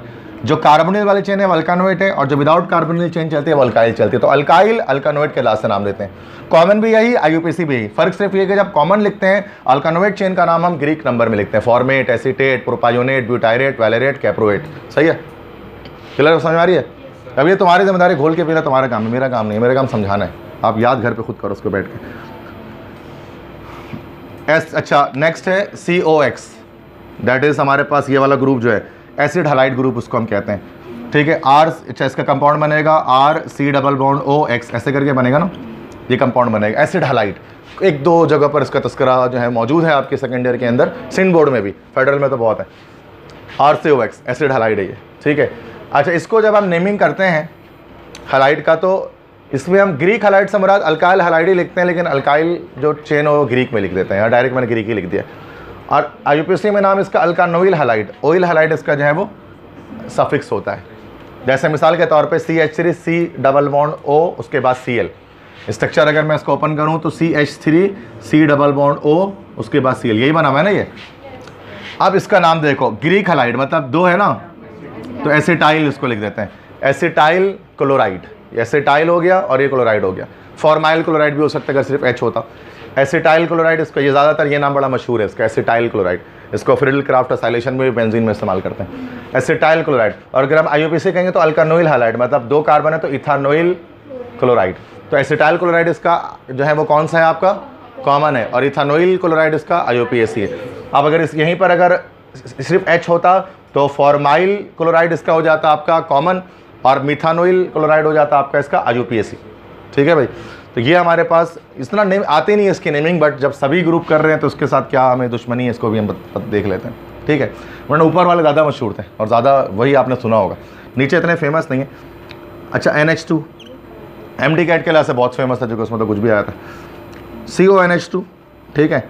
ये हमारे पास जो ग्रुप है, this is called amido group, this is amido, amides जिसको हम कहते हैं, ये अमाइड्स बन जाते हैं। एसिड, ये एसिड हलाइड होता है, NH2 लग जाए तो एसिड अमाइड होता है, RC double bond O NH2। ठीक है, नेम इसका सिंपल नेम है Greek amide, form acid propyne butyl valer capro, ऐसे करके अमाइड लिख देना है। और IUPAC में अल्कन अमाइड, ई हटा देना अल्कन का, अल्कन अमाइड, क्योंकि दो जब वाउल्स आते हैं तो एक ई हट जाता है अल्केन का, अल्कन अमाइड। जैसे ये कंपाउंड हमारे पास है CH3C double bond O NH2, दो है ना, तो ग्रीक में एसिड, जैसे एसिड अमाइड, एसिड अमाइड इसका कॉमन है। IUPAC क्या होगा, ईथन अमाइड। ठीक है, तो ये हमारे पास जो है वो 1 2 3 4 5 6 7 8 9 10 11 12, ये 12 फंक्शनल ग्रुप हैं। 12 के फॉर्मूले देख लो, फंक्शनल ग्रुप का नाम, कंपाउंड्स क्या बनाते हैं, उन कंपाउंड्स का नाम क्या है, कॉमन नेम क्या है, IUPAC नेम क्या है, एग्जाम्पल भी एक लाजमी याद रखो हर किसी की, एक उसमें कॉमन नेमिंग उसकी याद रख लो और IUPAC नेमिंग उसकी याद कर लो। एग्जाम्पल की जनरल नेमिंग तो करनी है, एग्जाम्पल के लिहाज से भी याद रखना है कि किस तरह से नेमिंग हो रही है। बात समझ में आ रही है? ये तो 1 घंटा बनाने में लगता है इसको, है तो ये भी स्लाइड से यकीनन करोगे। इसमें कुछ एक्स्ट्रा चीज़ें लिखनी चाहो तो लिख सकते हो, पूरा चार्ट घर पे बना लेना, सही है ना। उसको स्लाइड देखना है, उसको पूरा घर पे उसको बना लेना है, आराम से 1 घंटा लगेगा। तिरछा करो, पूरे शीट पे बना लो भाई, मैं तो बोलता चिपका दो अलमारी पे, देखते रहो उसको, चिपका दो ऐसा कि देखते रहो कि जहन में आ जाए एक ना एक दिन। ये एक 5-10 मिनट में नहीं आने वाला जहन में, ये टाइम जिन बच्चों को मुश्किल लगता है उनके लिए ख़ास तौर पे कह रहा हूँ। जिनको आसान लगता है उनका तो चलो फिर भी मामला नहीं है, 2-3 देखेंगे सर ये मसला है, हो जाएगा। लेकिन किसी बच्चों को बहुत सारे में मसला आता है, 12 में से 2 ही आ रहे होते, 10 नहीं आ रहे होते, तो उनके लिए है कि वो ज़्यादातर याद करें बैठ के। ये आपके ऊपर है। क्लियर है भाई? आगे बढ़े? हाँ देख लो जिसको ज़्यादा पूरा कंप्लीट नहीं बनाना है, जिसको कुछ पॉइंट्स लिखने, हाँ लिखो, जिसको कुछ थोड़ी चीज़ें इसमें यहाँ से देखनी है वो बस देख ले भाई। कंप्लीट चार्ट इसको आप ड्रॉ कर लेना घर पे खुद ही, क्योंकि ये खुद मैंने कोई कॉपी पेस्ट नहीं किया भाई, खुद से मैं मेहनत करता हूँ, रात जाकर बनाता हूँ आपके लिए। क्योंकि कहीं बुक वगैरह में कहीं पे भी आपको ऐसे बना हुआ कहीं नहीं मिलेगा, आप कहीं से भी निकाल लो।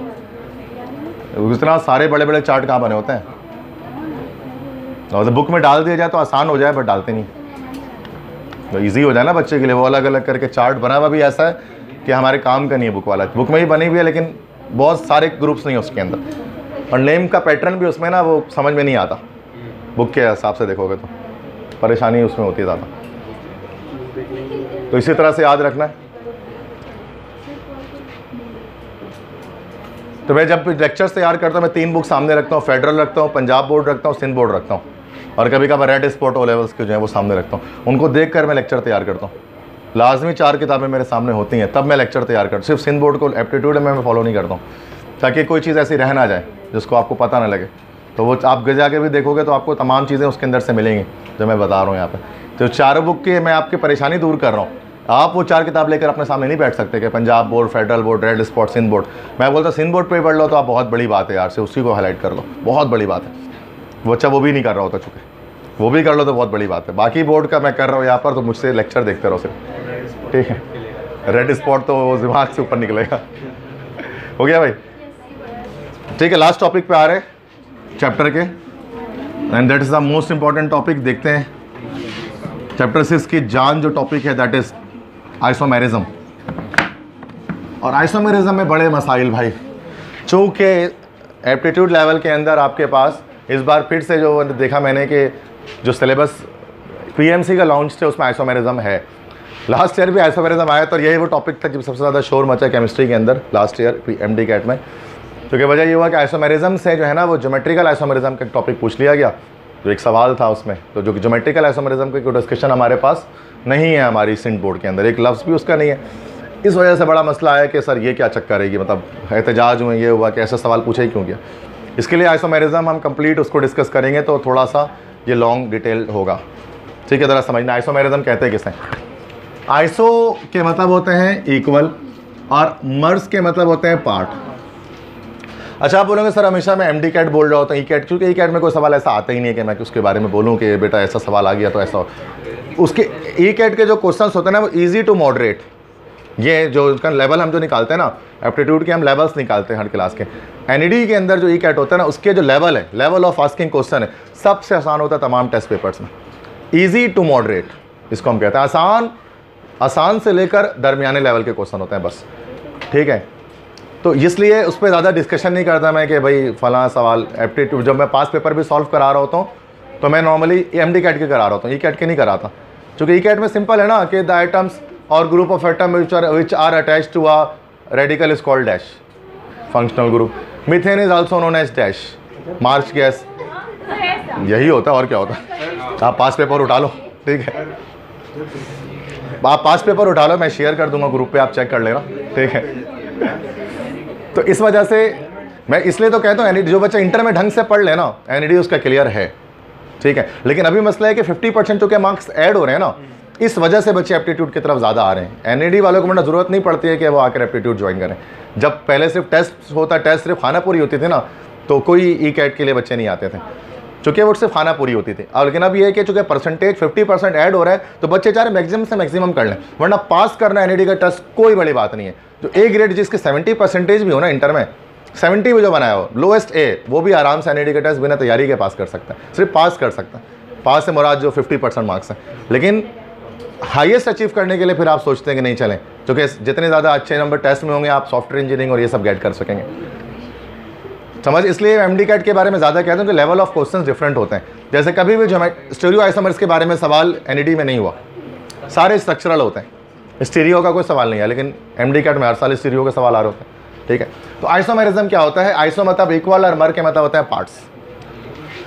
तो आइसोमेरिज्म क्या एक फिनोमिना है कि कंपाउंड्स के सेम फॉर्मूले हों लेकिन उनके डिफरेंट स्ट्रक्चर हों, दैट इज कॉल्ड आइसोमेरिज्म। तो आइसोमेरिज्म की जो मेन ब्रांचेज है ना हमारे पास वो दो हैं। एक हमारे पास होता है स्ट्रक्चरल आइसोमेरिज्म और एक होता है स्टीरियो आइसोमेरिज्म, ठीक है। Structural isomerism, stereo isomerism. Structural isomerism क्या है? सेम फार्मूला सेम होगा कंपाउंड्स का और स्ट्रक्चर कैसे होंगे? Different structure. एक ही फॉर्मूले पे अगर डिफरेंट स्ट्रक्चर्स आने शुरू हो जाए that is called structural isomerism. एक स्टीरियो आइसोमेरिज्म होता है, वो क्या होता है जरा देखो। सेम फार्मूला सेम फार्मूला, ठीक है, same formula. Next same structure भी same, but arrangement of molecules in space is different. Space पे जो मॉलिक्यूल्स है ना या जो एटम्स हैं उनकी जो अरेंजमेंट होती है वो डिफरेंट होती है। मतलब कैसे देखो, एक कंपाउंड है ABCD, एक कंपाउंड है यहाँ पर A है, B है, ABCD, ठीक है। ये कंपाउंड है हमारे पास, AB से जुड़ा, BC से, CD से जुड़ा। अब अगर मैं इसको कर दूं ABDC, this is called structural isomerism. Bond pattern मैंने फॉर्मूला सेम है दोनों का, लेकिन बॉन्ड पैटर्न आगे पीछे, ABCD था, अब ABDC है, this is called structural isomerism. Same formula है लेकिन स्ट्रक्चर डिफरेंट है। अब एक और देखो, स्टीरियो क्या होता है? This is structural isomerism. Stereo क्या होता है? सेम फॉर्मूला सेम स्ट्रक्चर, इसी का बनाऊंगा, same formula same structure but the arrangement of atoms is different in space. मतलब क्या? जैसे देखो A B C D, इस तरह से A B C D, देखो A B C D ये है, ये देखो ये भी A B C D ही है, फॉर्मूला भी सेम है और बॉन्ड पैटर्न भी सेम ही है, लेकिन जो स्पेस में अरेंजमेंट है ना, देखो ये D और ये इस तरह ऊपर है और ये एक ऊपर एक D नीचे, तो यहाँ पर this is called stereo isomerism. ये आपने कभी नहीं पढ़ा होगा स्टीरियो, आपने सिर्फ स्ट्रक्चरल पढ़ा है, ठीक है। स्टीरियो आइसोमेरिज्म में क्या होता है हमारे पास कि मॉलिक्यूलर फॉर्मूला सेम होता है, स्ट्रक्चर भी सेम होता है, लेकिन अरेंजमेंट जो होती है ना स्पेस 3D स्पेस के अंदर अरेंजमेंट एटम्स की वो डिफरेंट होती है, एक्सिस का फर्क होता है उसके अंदर। इसके बुनियाद पर अलग अलग आइसोमर्स आ रहे होते हैं, ज्योमेट्रिकल, ऑप्टिकल, ये सब डिस्कस करें। बहुत फ़र्क पड़ता है, इससे बहुत ज़्यादा फर्क पड़ता है। हमारे पास ग्लूकोज D होता है, वो शुगर को डायबिटीज़ कॉज करता है, ग्लूकोज L होता है, वो डायबिटीज़ कॉज नहीं करता, दोनों शुगर। बहुत फ़र्क है, एंगल में फ़र्क है देखा जाए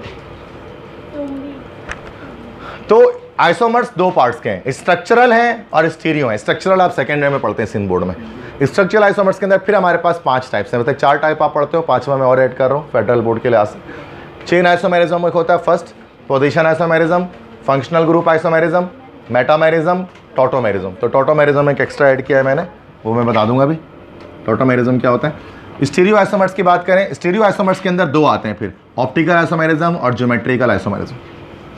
तो ये हमारे पास आइसोमेरिज्म के कुछ टॉपिक्स हैं जो मैंने रेड बॉक्स किए, जो आपने पढ़े ही नहीं है सेकेंड ईयर में, लेकिन मतलब कोई भी सेकेंड ईयर में इसको नहीं पढ़ता, मतलब सिंध बोर्ड में, ये हमारे फेडरल एप्टीट्यूड में ही आता है ये टॉपिक, ठीक है।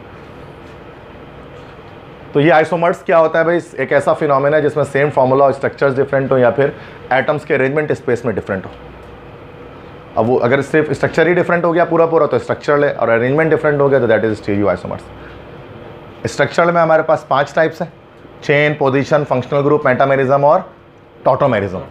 और स्टीरियो आइसोमर्स हमारे पास 2 टाइप्स हैं, ऑप्टिकल है, ज्योमेट्रिकल है, ठीक है। तो इनको समझना है कि क्या डिफरेंस है, क्या फ़र्क है इनमें, किस तरह से बनते हैं ये,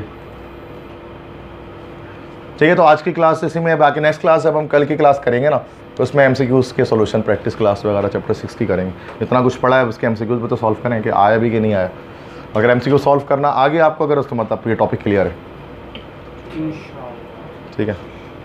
तो ख़ुद भी घर पे प्रैक्टिस करनी होती है ताकि यहाँ पर एमसीक्यू सॉल्व आप सही तरह से कर पाएँ, क्योंकि मेन एप्टीट्यूड क्लास का मेन जो मकसद होता है एमसीक्यूज़ की प्रैक्टिस करना होती है। टॉपिक्स तो आप क्लासरूम में भी आप डिस्कस कर लेते हैं,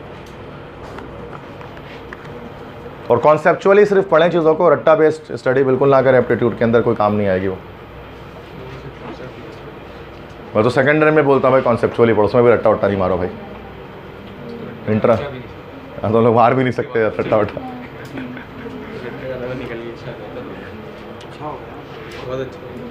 ठीक है बेटा ने,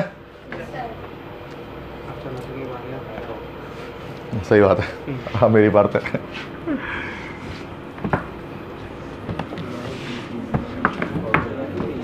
हाँ जी, चेन आइसोमेरिज्म या स्केलेटल आइसोमेरिज्म। चेन आइसोमेरिज्म क्या है भाई? It is due to the change in number of carbon atoms in chain. Carbon के जो पेरेंट चेन चलती है ना, उसके अंदर नंबर ऑफ कार्बन एटम्स के अलग अलग होने से क्या होते हैं, अलग अलग स्ट्रक्चर पॉसिबल हो जाते हैं। जैसे हमारे पास एक कंपाउंड होता है C5H12, इसको पेंटेन बोलते हैं आप लोग ना, अल्केन है ना ये C5H12। अब इसके 3 चेन आइसोमर्स पॉसिबल होता है, एन पेंटेन, आइसोपेंटेन, नियोपेंटेन। जब सारे कार्बन चेन के अंदर आ जाएं, ये C5H12 है, एन पेंटेन। एन कंपाउंड क्या होते हैं, एन कंपाउंड क्या होते हैं, जब सारे all the carbon are in chain, सारे कार्बन चेन के अंदर हो, और अगर सेकंड लास्ट से एक कार्बन बाहर हो चेन से, सेकंड लास्ट से एक बाहर है, देखो अगर ये लॉन्गेस्ट कार्बन चेन बनाया तो सेकंड लास्ट से एक बाहर है, इसको हम लोग क्या बोलते हैं, आइसो। तो आइसो कंपाउंड में क्या होता है, सेकंड लास्ट से एक बाहर होता है, आइसो कंपाउंड्स कहलाते हैं। आइसोपेंटेन है ये, दिस इज कॉल्ड आइसोपेंटेन। ये भी आप देखोगे C5H12 है। नेओ में क्या होता है, सेकंड लास्ट से 2 बाहर होता है, ठीक है।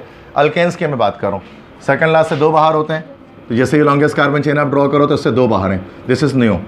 तो ये भी आपका C5H12 है। तो देखा जाए तो ये तीनों C5H12 हैं, तीनों के सेम फार्मूले हैं, बट स्ट्रक्चर तीनों का अलग है। और स्ट्रक्चर क्यों अलग हो रहा है, क्योंकि कार्बन की जो चेन है ना, उसमें number of carbon atom different होते जा रहे हैं। कभी सारे चेन में कभी एक बाहर है, कभी 2 बाहर है, तीसरा बाहर नहीं आ सकता, इससे मैक्सिमम 2 ही बाहर आ सकते हैं। तो उससे क्या मतलब होता है कि हमारे पास कुछ possible number of chain isomers होते हैं हर कंपाउंड के। मतलब अब कैसे निकालेंगे, इसके लिए एक फार्मूला है, तो उसको याद रखो, एक ट्रिक समझ लो, एक फार्मूला समझ लो। ये फार्मूला याद रखना है कि हमें कैसे पता लगेगा methane, ethane, propane, butane, pentane, hexane, heptane, इनका कितना आइसोमर होता है, ठीक है। ये फार्मूला है 2 की पावर n-4 + 1। तो इससे क्या होता है, हमें नंबर ऑफ आइसोमर्स पता लग सकते हैं किसी भी मॉलिक्यूल के। मतलब जैसे कि मीथेन का निकालना है, इसके कितने आइसोमर, वैसे एक ही होता है, इसी फॉर्मूले पे रखते हैं। n की वैल्यू से हमारा नंबर ऑफ कार्बन एटम है, तो 2 की पावर 1-4 + 1, ठीक है। तो 2 की पावर 1-4 हमारे पास हो गया 2 की पावर -3 + 1। अच्छा, माइनस की पावर है तो इससे कोई वैल्यू हमारे पास नहीं आने वाली, तो ये हम कट कर देंगे, तो क्या हो जाएगा, सिर्फ 1, एक आइसोमर सिर्फ आएगा। उसको इधर इस तरह से समझना है, लॉजिक है। अच्छा, C2H6 है, इथेन का कितना आइसोमर बनता है? बच्चे बड़े परेशान रहते हैं, सर क्या हम बना कर देखेंगे, तो बनाने की ज़रूरत नहीं है, इतना टाइम एप्टीट्यूड में नहीं होता भाई। तो 2 की पावर 2-4 + 1, तो 2 की पावर -2 + 1, तो ये तो ऐसे ही कट गया पावर माइनस में, तो ये कितना आ गया, सिर्फ 1 आ गया। C3H8, 2 की पावर 3-4 + 1 = 2 की पावर -1 + 1 = ये 1 ही आ गया। ये भी तो इथेन, प्रोपेन सबके एक ही आइसोमर पॉसिबल होता है। इस ट्रिक को देखो जरा कैसे बना रहा हूँ। C4H10, 2 की पावर 4-4 + 1, 2 की पावर 4 माइनस 4, 2 की पावर 0 प्लस 1, 2 की पावर 0 कितनी होती है 1 होती है, तो 1 प्लस 1 कितना हो गया 2। तो ब्यूटेन के 2 आइसोमर होते हैं, एन ब्यूटेन आइसोब्यूटेन। नहीं मैं अल्केन्स की बता रहा हूँ, सेम सिनेरियो आएगा। मैं सिर्फ चेन आइसोमर्स की बात कर रहा हूँ, चेन आइसोमर्स की बात कर रहा हूँ। वो पोजीशन आइसोमर्स बनते हैं वहाँ पर, फिर वो मैं उसके आगे बात करता हूँ, वो पोजीशन आइसोमर्स बनता है। मैं चेन आइसोमर्स की बात करूँ, फंक्शनल ग्रुप अटैच होगा तो पोजीशन आगे पीछे हो रही होगी ना, या मैं चेन आइसोमर्स की बात कर रहा हूँ जो सिर्फ रेडिकल को ऊपर नीचे करने से आ रहे होते हैं। ज़्यादातर इसी के बारे में पूछते हैं आपसे, ठीक है। उसका भी बता दूँगा आगे।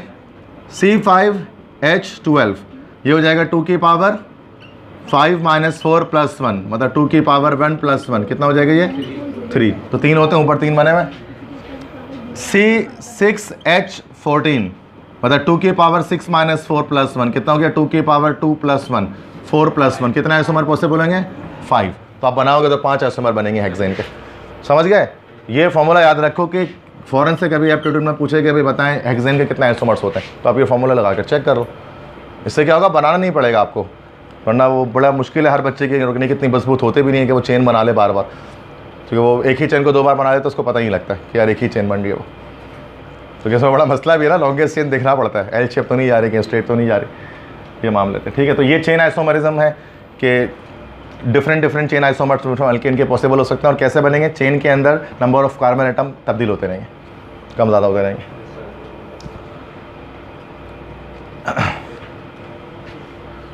ठीक है, तो उसको ये फॉर्मूला याद रखें 2 की पावर n माइनस 4 प्लस 1, जिससे हम मालूम कर सकते हैं किसी भी अल्केन के चेन आइसोमर्स कितने होते हैं, 2 1 2 3 4 कितने होते हैं। तो ये MCQ सिन बोर्ड में पूछते हैं आपसे, बताएं कितना आइसोमर पॉसिबल है फलाना कंपाउंड के। वो फिजिन बोर्ड वाले तो ब्यूटेन से पेंटेन आगे नहीं बढ़ते, मैक्सिमम पेंटेन तक पूछेंगे, लेकिन आगे भी जा सकते हैं हेक्सेन हेप्टेन वगैरह। माइनस की पावर अनआइडेंटिफाइड वैल्यू हो गई हमारे लिए, तो मैंने काट दिया। और ट्रिक है ना, कुछ भी समझ लो उसमें, मैथमेटिकली तो कुछ ना कुछ वैल्यू आ ही जाएगी लेकिन उसमें अपॉन में आएगा तो उसको हम पता 0 पॉइंट पॉलीमर तो पॉसिबल नहीं होंगे ना, आइसोमर्स कुछ तो होंगे। क्लियर है? आगे बढ़े। नेक्स्ट हमारे पास है पोजीशन आइसोमर्स। तो पोजीशन आइसोमर्स क्या होते हैं, वो आइसोमेरिज्म जो कब अराइज होता है due to the difference in position of the same functional group. अगर एक कंपाउंड में एक फंक्शनल ग्रुप अटैच है और उसके आगे पीछे होने से फॉर्मूला सेम है, स्ट्रक्चर डिफरेंट हो जा रहा है, तो उसको पोजीशन आइसोमर्स कहते हैं। जैसे क्लोरोपेंटेन C5H11Cl क्लोरोपेंटेन। अभी देखो यहाँ पर क्लोरो फर्स्ट कार्बन से अटैच्ड है 1 क्लोरोपेंटेन, यहाँ पर सेकंड से अटैच है तो 2 क्लोरोपेंटेन। 2 आइसोमर हो सकता है, इसका और भी आइसोमर पॉसिबल हो सकता है पोजीशन में, 3 हो सकते हैं ना, 1 2 3 4 5 लिए और थर्ड पे अटैच कर दिया Cl, ये हो गया 3 क्लोरोपेंटेन। तो 3 पोजीशन आइसोमर पॉसिबल है। क्या चौथा हो सकता है, उसको और पीछे चलेगा तो नंबरिंग यहाँ से फिर हो जाएगी। अब इसी को आप अल्कोहल की सूरत में कह लो कि सर ये क्लोरो या जो पेंटानल, हाँ रेडिकल्स की, हाँ, अगर आपसे पूछा जाएगा डैश कि in chloropentane dash position isomers are possible, तो पोजीशन आइसोमर सिर्फ 3 है। अगर पूछा जाए कि in chloropentane dash chain isomers are possible, chain isomer कितने हैं, तो देखिए चेन आइसोमर अगर हम निकालेंगे ना उसके, तो आपको यहाँ पर एक जगह पर अटैच करना पड़ेगा क्लोरीन को, जैसे क्लोरीन को आगे पीछे भी नहीं करना पड़ेगा, ठीक है। जैसे Cl आपने यहाँ लगा लिया, अब ये एक आइसोमर तो ये बन गया चेन में, ठीक है, N वाला, ठीक है। उसके बाद एक आप क्या करेंगे, एक यहाँ से बाहर कर लेंगे 2, उसके बाद एक आप क्या करेंगे 2 यहाँ से बाहर कर लेंगे, ठीक है, ये हो गया। अच्छा, इसके अलावा भी पॉसिबिलिटी इसके अंदर है नहीं, यहाँ से अगर बाहर कर लें 2, तो अगर यहाँ से 2 बाहर कर लें ये भी तो मुमकिन है। 1 2 3 4, एक यहाँ, सॉरी एक यहाँ से, एक यहाँ से, 1 2 3 4 5, एक बाहर हो जाएगा ना फिर इस सूरत में। लेकिन क्या नेमिंग में पैटर्न सेम नहीं होगा, लेकिन अलग होगा। ये देखो 1 2 3 4 3 क्लोरो पेंटेन, ये क्या है यहाँ पर, अच्छा यहाँ पर नेमिंग करो 1 2 2 chloro pentane, 2 methyl 2 chloro pentane, इस तरह से आएगा ये 2 क्लोरो 2 मिथाइल पेंटेन, ऐसे आ जाएगा ना। इसमें आपको चेन में क्या देखो, नॉर्मली होता है कि हमें बता देना उसको कन्फ्यूजन दूर हो जाए कि ये जो पोजीशन आइसोमर्स है ना वो अलग से पूछे जाते हैं। जैसे फंक्शनल ग्रुप अटैच कर देते हैं ना, तो हमेशा उसके पोजीशन आइसोमर्स आपसे पूछते हैं, उसके चेन आइसोमर्स की तरफ नहीं जाते। फिर चेन आइसोमर्स सिर्फ आपको अल्केन्स और है ना इस तरह से उसके पूछ रहे होते हैं, क्योंकि यहाँ पर मामला होता है कि इनके स्ट्रक्चर्स काफ़ी सारे पॉसिबल, फिर हमें बनाना ही पड़ता है, फिर उसके लिए कोई फॉर्मूला हमारे पास नहीं आएगा, ट्रिक नहीं आएगी। फिर वो तो सारे अगर है तो बहुत, फिर उसके बाद चेन में जैसे मिसाल होता है write down dash the dash isomers of 1 chloropentane are possible. देखो नॉर्मली अगर सिंध बोर्ड वाले पूछते हैं ना तब वो सवाल इनकम्प्लीट कर रहे होंगे, वो पोजीशन आइसोमर ही आपसे पूछ रहे होंगे जहन में। हाँ नंबर ऑफ आइसोमर्स यहाँ पे अगर आइसोमर्स अगर पूछे जाए ना तो रियल लिटरली सेंस ये होता है कि आप सारे आइसोमर्स बताओ, आप चेन भी बताओ, आप पोजीशन भी बताओ। चेन आइसोमर्स भी पॉसिबल जो हो रहे हैं वो बताते रहो और पोजीशन बताते रहो, तो वो थोड़ा सा लंबा काम है। लेकिन नॉर्मली होता ये है ना कि इसमें सिर्फ और सिर्फ आपसे पोजीशन आइसोमर पूछा जाएगा। सिंध बोर्ड अगर आपसे पूछे ना तो आप पोजीशन आइसोमर्स ही बताओ, क्योंकि उनके जहन में ये होता है कि बच्चा पोजीशन आइसोमर बताएगा। क्या सर तो अगर आइसोमर्स पूछेंगे तो वो रेडिकल और फंक्शनल ग्रुप दोनों की पोजीशन चेंज करेंगे। हाँ और पोजीशन होगा तो सिर्फ उसकी पोजीशन आगे पीछे ये वाला, यस बिल्कुल। और चेन को होगा सिर्फ चेन को चेंज करेंगे। हाँ जिसको 1 पे फिक्स करके, रेडिकल को 1 पे फिक्स करके आप चेन आगे पीछे। क्या पोजीशन वाला, देखो पोजीशन पे अभी फर्स्ट पे अटैच है, यहाँ सेकंड पे अटैच है, अगला वाला थर्ड पे अटैच कर सकते हैं, फोर्थ पे अटैच नहीं हो सकता। फोर्थ पे जो नंबरिंग यहाँ से होगी तो ये सेकंड हो जाएगा, समझ रहे हो। फोर्थ के अगर यहाँ अटैच कर देंगे क्लोरीन, बोलोगे सर 1 2 फोर्थ पे होगा, नहीं ना नंबरिंग यहाँ से करना तो भाई सेकंड हो गया ना। सर अगर चेन में क्लोरीन को 2 या 3 पर फिक्स करके रेडिकल को चेंज करें। देखो अब यही बात है ना कि फिर भी तो होना ये सवाल ये होना चाहिए था फिर कि draw all the chain isomers of 1 क्लोरोपेंटेन, तब सवाल कंप्लीट है। तो बच्चा आपको बोलेगा 1 पे फिक्स करके फिर निकालना है। अगर आपसे बोलेगा भाई क्लोरोपेंटेन के आप क्या बनाओ चेन आइसोमर्स, अब तो आपको पता है ना फिक्स कहाँ करना है। यहाँ पे फिक्स होता है, यहाँ पे फिक्स होता है, यहाँ कहीं पे भी फिक्स होकर बहुत सारे सेक्शन निकल सकते हैं। यहाँ फिक्स करके अलग चेन आइसोमर है, यहाँ फिक्स करके अलग चेन आइसोमर है, यहाँ फिक्स करके अलग चेन आइसोमर है, हो सकता है ना। ये तो बड़ी लंबी कहानी हो जाएगी, करते नहीं है। हाँ वही तो मैं बता रहा हूँ, ज़्यादा हो गया होगा असल में, उसमें पोजीशन आइसोमर्स लिखना होगा मुझे, मैंने जस्ट आइसोमर लिख दिया था। कोई बात नहीं है, उससे कोई मंच फर्क नहीं पड़ता, पोजीशन आइसोमर्स की तौर है, मैं बता दिया तुम्हें क्या है। वो बहुत कॉम्प्लेक्स, देखो एप्टीट्यूड में सवाल टाइम कम होता है, तो टाइम कम है तो उसमें इतने ज़्यादा सर दर्द आपका नहीं करेंगे वो। ठीक है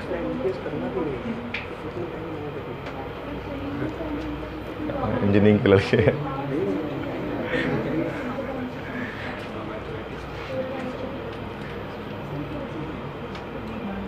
ठीक है भाई।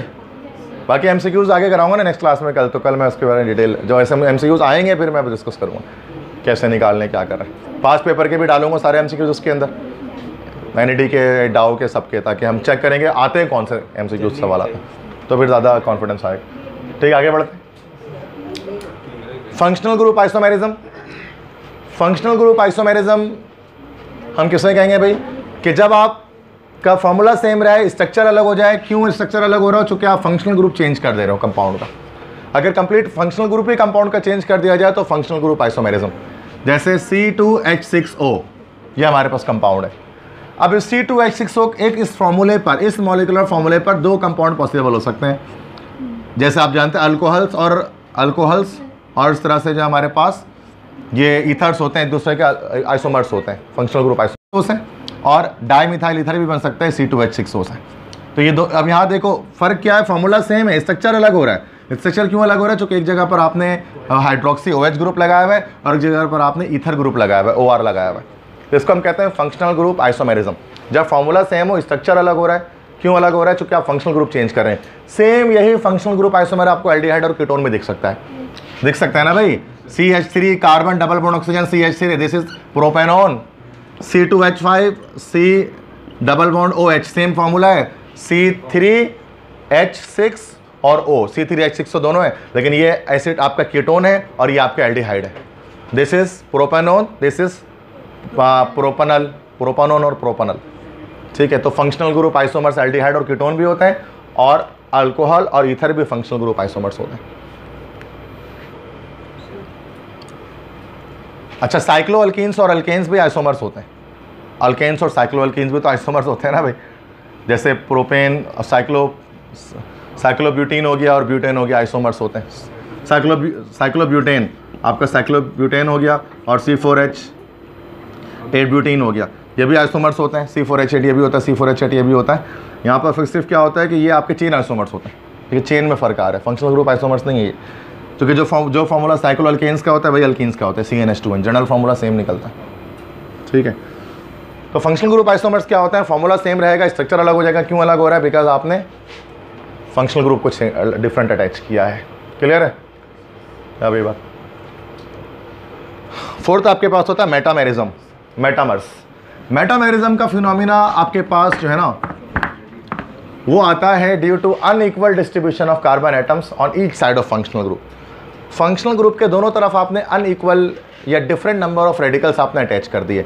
जैसे C4H10O, ये पहले देखो, ये ईथर में भी एग्जिस्ट करता है और कीटोन्स में भी एग्जिस्ट कर सकता है। ये ईथर में देखो पहले CH3 ऑक्सीजन C3H7, ठीक है भाई, ये C4H10O है, C4H10O है। C2H5O C2H5 डाइथाइल ईथर, ये भी C2H10O है, C4H10O है, सॉरी।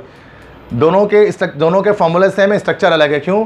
क्योंकि फंक्शनल ग्रुप के दोनों तरफ जो रेडिकल्स है ना, जो रेडिकल्स अटैच हुए हैं उनकी तादाद डिफरेंट है। इसको हम मेटामेरिज्म कहते हैं। सेम यह फिनोमेना आपको कीटोन में दिख सकता है। 2 पेंटानोन, यहाँ देखो पेंटानोन ये भी है 5 कार्बन वाला कीटोन, ये भी 5 कार्बन वाला कीटोन है। लेकिन यहाँ पर अगर आप देखो तो फंक्शनल ग्रुप एक तरफ एक CH3 एक तरफ 3 है और यहाँ पर एक तरफ 2 है एक तरफ 2 है, तो टोटल 2 2 4 ही है, यहाँ पर 1 और 3 4 ही है।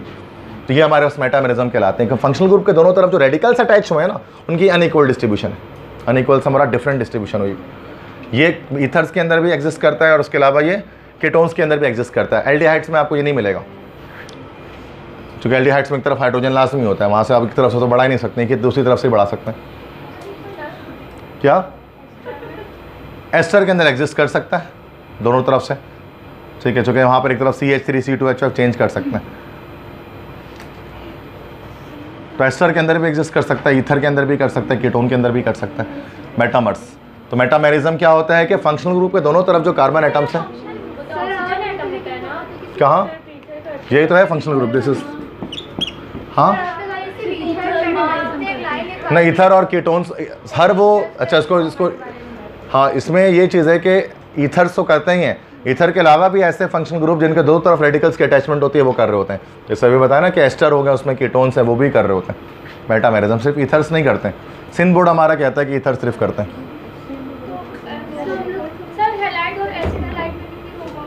क्या एसिड हैलाइड में एक तरफ एक्स का, एसिड हैलाइड में तो नहीं हो सकता ना, क्या हो सकता है, एक ही तरफ से बढ़ेगा, जैसे एल्डिहाइड में नहीं होगा। एस्टर है ना, क्या है, तो यहाँ पे आर की आप अरेंजमेंट आगे पीछे करते रहो। एक चाहे 2 और 2 है ना, तो 1 और 3 भी कर सकते हैं। और इस एप्टीट्यूड के से बहुत इंपॉर्टेंट है ये टॉपिक। ठीक है, आगे बढ़ते हैं। 5th, अच्छा टोटोमेरिज्म जिसको मैं बता रहा था, ये न्यू है, इसको समझना पड़ेगा कि टोटोमेरिज्म किसे कहते हैं या टोटोमर्स किसे कहते हैं। It arises due to shifting of proton from one atom to other in the same molecule. एक ही अच्छा, टोटोमर्स क्या होते हैं, वो दोनों इक्विलिब्रियम में एग्जिस्ट करते हैं, 2 स्ट्रक्चर होते हैं और दोनों स्ट्रक्चर इक्विलिब्रियम पॉइंट पर एग्जिस्ट करते हैं और बनते कैसे हैं, प्रोटॉन्स की या हाइड्रोजन की ट्रांसफ़र से बन रहे होते हैं। एक आइसोमर आपने इसमें देखा है, दैट इज़ ये सेकेंड ईयर में जो आप पढ़ते हैं, उसको पहले बता दे रहा हूँ, चैप्टर नंबर 9 में या 7 में जो आप पढ़ते हैं, ठीक है, कार्बन डबल बॉन्ड कार्बन, ठीक है, विनाइल जो आपके पास होता है ना, आपके पास विनाइल अल्कोहल, ठीक है, तो विनाइल अल्कोहल में आप ये पढ़ रहे होते हैं। तो यहाँ पर जो हाइड्रोजन का बताते हैं ना कि हाइड्रोजन, इसको H+ आप कह लें कि ये शिफ्ट हो जाता है, ये बॉन्ड इधर जाता है, ठीक है, तो आपका CH3 C double bond OH, ये एसिटाल्डिहाइड बन जाता है, इथेनॉल बन जाता है। सेम फार्मूला है, स्ट्रक्चर डिफरेंट है। और स्ट्रक्चर क्यों डिफरेंट हो रहा है कि एक मॉलिक्यूल का हाइड्रोजन जो है ना, एक मॉलिक्यूल का जो हाइड्रोजन है वो ये अनस्टेबल कंपाउंड स्टेबिलिटी गेन कर रहा है कि वो हाइड्रोजन क्या कर रहा है, वो जो है वो शिफ्ट हो जा रहा है किसी दूसरे कंपाउंड पर, दूसरे कार्बन पर शिफ्ट हो जा रहा है। तो इससे क्या बन रहा है कि यहाँ पर हमारे पास जो आइसोमर्स बन रहे हैं, हाइड्रोजन की शिफ्टिंग की वजह से, प्रोटॉन से मराद यहाँ पर हाइड्रोजन ही है भाई, तो उसको हम लोग कहते हैं दैट इज कॉल्ड टोटोमेरिज्म। ये एक दूसरे के टोटोमर्स हैं। ये विनाइल अल्कोहल है, विनाइल अल्कोहल, तो विनाइल अल्कोहल और ये इथेनॉल, ये acetaldehyde, they both are isomers of each other, ठीक है, और टोटोमर्स हैं एक दूसरे के, टोटोमर्स, टोटोमेरिज्म। एक और यहाँ पर जो सामने अब है ज़्यूटाराइन, यहाँ पर आपको दिख रहा होगा, ये चैप्टर नंबर आपके पास 10 में होता है अमाइनो एसिड्स के अंदर, ज़्यूटर आयोन इफेक्ट। तो ज़्यूटाराइन किसे कहते हैं, एक तो अमाइनो एसिड आपके पास होता है, अमाइनो एसिड किसे कहते हैं, कंपाउंड होता है अमाइनो एसिड का, चैप्टर नंबर 10 में आप इसको पढ़ेंगे केमिस्ट्री ऑफ लाइफ के अंदर। कि अमाइनो एसिड्स जो होते हैं ना, तो अमाइनो एसिड में कार्बन के साथ एक तरफ अमाइनो ग्रुप अटैच होता है और एक तरफ कार्बोक्सिलिक ग्रुप अटैच होता है। तो ये देखें, एक तरफ अमाइनो है NH2 अमाइनो ग्रुप आप जानते हैं, अमाइनो ग्रुप बेसिक नेचर का होता है बिकॉज इस नाइट्रोजन के पास लोन पेयर ऑफ इलेक्ट्रॉन है, और जो लोन पेयर डोनर होते हैं वो एसिड्स, वो सॉरी बेसिस होते हैं।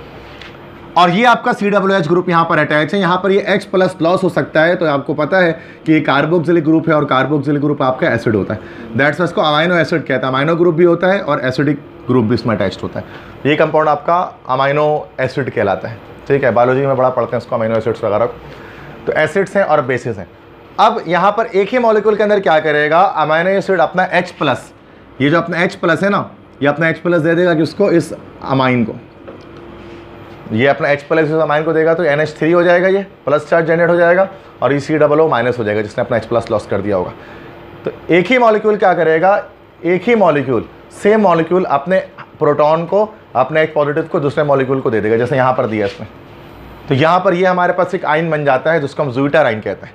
ज़्यूटर आइन तब बनता है जब अमीनो एसिड में एसिडिक ग्रुप बेसिक ग्रुप को अपना एक प्रोटॉन डोनेट कर देता है, दे देता है।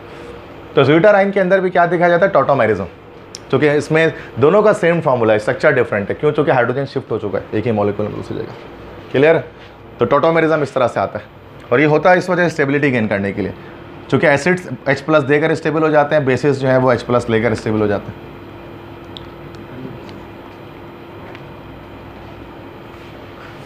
ठीक है, this is called tautomerism, this is the 5th type. ये हमारे सिंध बोर्ड में नहीं है, उसको आप लिख लें। ठीक है, नाउ स्टीरियो आइसोमर्स की बात जब मैं, ये सारे स्ट्रक्चरल 5 टाइप के थे वो हो गए, फार्मूला सेम थे, स्ट्रक्चर अलग थे। अब फार्मूला सेम होगा, स्ट्रक्चर भी सेम होगा, लेकिन स्पेस पर अरेंजमेंट मॉलिक्यूल्स की डिफरेंट होगी, एटम्स की डिफरेंट होगी। स्टीरियो आइसोमर्स में हमारे पास 2 आइसोमर्स मैंने बताए, एक हमारे पास ज्योमेट्रिकल आइसोमर्स पढ़ना है, एक हमें ऑप्टिकल आइसोमरिज्म पढ़ना है। ज्योमेट्रिकल या ज्योमेट्रिक आइसोमरिज्म जो होता है, इसको हम लोग एक और नाम देते हैं सिस ट्रांस आइसोमेरिज्म भी हम इसको कहते हैं। सिस मतलब जो साथ साथ हो, और ट्रांस मतलब जो दूर हो। सिस मतलब जो करीब हो, और ट्रांस मतलब जो दूर हो। सिस और ट्रांस ये जो है वो लैटिन या कोई ग्रीक वर्ड से आया है। सिस मतलब करीब और ट्रांस मतलब होता है दूर, ठीक है। जैसे ट्रांस मतलब, हाँ एक ही वक्त में करीब, एक ही वक्त में नहीं, अलग अलग हैं ये कंपाउंड्स, अभी देखेंगे। जैसे ना ट्रांस एटलांटिक फ्लाइट, तो ट्रांस एटलांटिक फ्लाइट तो वो होंगे जो कि दूर होंगे, मतलब एटलांटिक ओशन से दूर जाकर जो फ्लाइट होते हैं, दैट इज़ ट्रांस एटलांटिक, ठीक है। तो सिस ट्रांस है। तो जैसे कि हमारे पास जॉर्डन है, वो 2 पार्ट्स में था, अगर आपने पैलेस्टीन की हिस्ट्री वगैरह को पढ़ा है, सिस जॉर्डन और ट्रांस जॉर्डन। तो अभी जो जॉर्डन है वो आपका सिस जॉर्डन है, मतलब जो कंट्री है, और एक था ट्रांस जॉर्डन। ट्रांस जॉर्डन दूर था, वेस्ट बैंक का जो इलाका जो अभी पैलेस्टीन के पास है, PLO के अंडर में, वो वेस्ट बैंक जो इलाका है जिसमें जेरूसलम मौजूद है, तो वो पहले जॉर्डन के पास वो इलाका था। तो जॉर्डन में भी उस इलाके को जो है वो ट्रांस जॉर्डन कहा जाता है। जहाँ वो खुद रहते हैं उसको बोलते हैं सिस जॉर्डन, जो उनका अपना है, जो उनसे करीब है, और जिनसे दूर है, जो फ़लस्तीन के पास है, वो ट्रांस जॉर्डन कहलाता है। सिस ट्रांस, सिस करीब, ट्रांस दूर, मतलब ये मैप वगैरह में भी लिखा होता है। तो cis trans isomerism, geometrical isomerism. तो ये जो आइसोमेरिज्म है, सिस ट्रांस आइसोमेरिज्म है, ये हमारे पास किस में देखे जाएगी, 2 carbon atoms joined by a single bond are capable of free rotation. 2 carbon atom अगर सिंगल बॉन्ड से ज्वाइन होते हैं तो वो फ्री रोटेट करते हैं, लेकिन जब अगर 2 कार्बन एटम को डबल बॉन्ड से ज्वाइन किया जाता है तो वो रोटेट नहीं कर सकते फ्रीली, जिस वजह से जो डिफरेंट ग्रुप्स उसमें अटैच होते हैं, सिस ट्रांस आइसोमेरिज्म वो देते हैं। देखें अब इसको समझें, 2 कार्बन एटम्स अगर ज्वाइन है सिंगल बॉन्ड के साथ, सिंगल बॉन्ड में क्या होती है, फ्री रोटेशन होती है। सिस मतलब ज़रा समझना है उसको, सिस ट्रांस क्या मतलब है। सिंगल बॉन्ड में फ्री रोटेशन होती है। जैसे मिसाल के तौर पे कि ये हमारे पास 2 कार्बन एटम्स हैं, 2 कार्बन एटम साथ में यहाँ पर जाकर जो है वो जुड़ गए, 2 कार्बन एटम साथ में जाकर जो है वो बॉन्ड बना लिए, ठीक है। और ये उनके 2 सब्स्टिट्यूएंट यहाँ पर लगे हुए। अब 2 सब्स्टिट्यूएंट लगे हुए, ऊपर जो मेरे थंब है यहाँ पर सब्स्टिट्यूएंट अटैच है, ठीक है। और ये जो है ये बॉन्ड बना है 2 कार्बन के बीच में, सिग्मा बॉन्ड, सिंगल बॉन्ड। अब ये को ये फ्री रोटेट कर सकते हैं, फ्री रोटेशन है, ये फ्री रोटेशन है। रोटेशन फ्री है ना, आराम से हम जिसको जहाँ मर्जी वहाँ पे घुमा सकते हैं। जैसे इसको रखते हुए मैं इसको यूँ भी कर सकता हूँ, उसको यूँ भी कर सकता हूँ। तो अगर जैसे दोनों क्लोरो लगाया तो 1 पर भी क्लोरो, 2 पर भी क्लोरो, 1,2 डाइक्लोरोइथेन। अब 1,2 डाइक्लोरो ऐसे भी हो सकता है, 1,2 डाइक्लोरोइथेन ऐसे भी हो सकता है, 1,2 डाइक्लोरोइथेन। आप ऐसे कर दो, आप दोनों ऐसे कर दो, आप दोनों ऐसे कर दो, ये फ्री रोटेशन, इसको कहते हैं फ्री रोटेशन। ये फ्रीली रोटेट कर रही है मेरी उंगलियाँ, सिंगल बॉन्ड है ना। तो सिंगल बॉन्ड के अंदर कभी भी ज्योमेट्रिकल आइसोमेरिज्म देखने में नहीं आती है।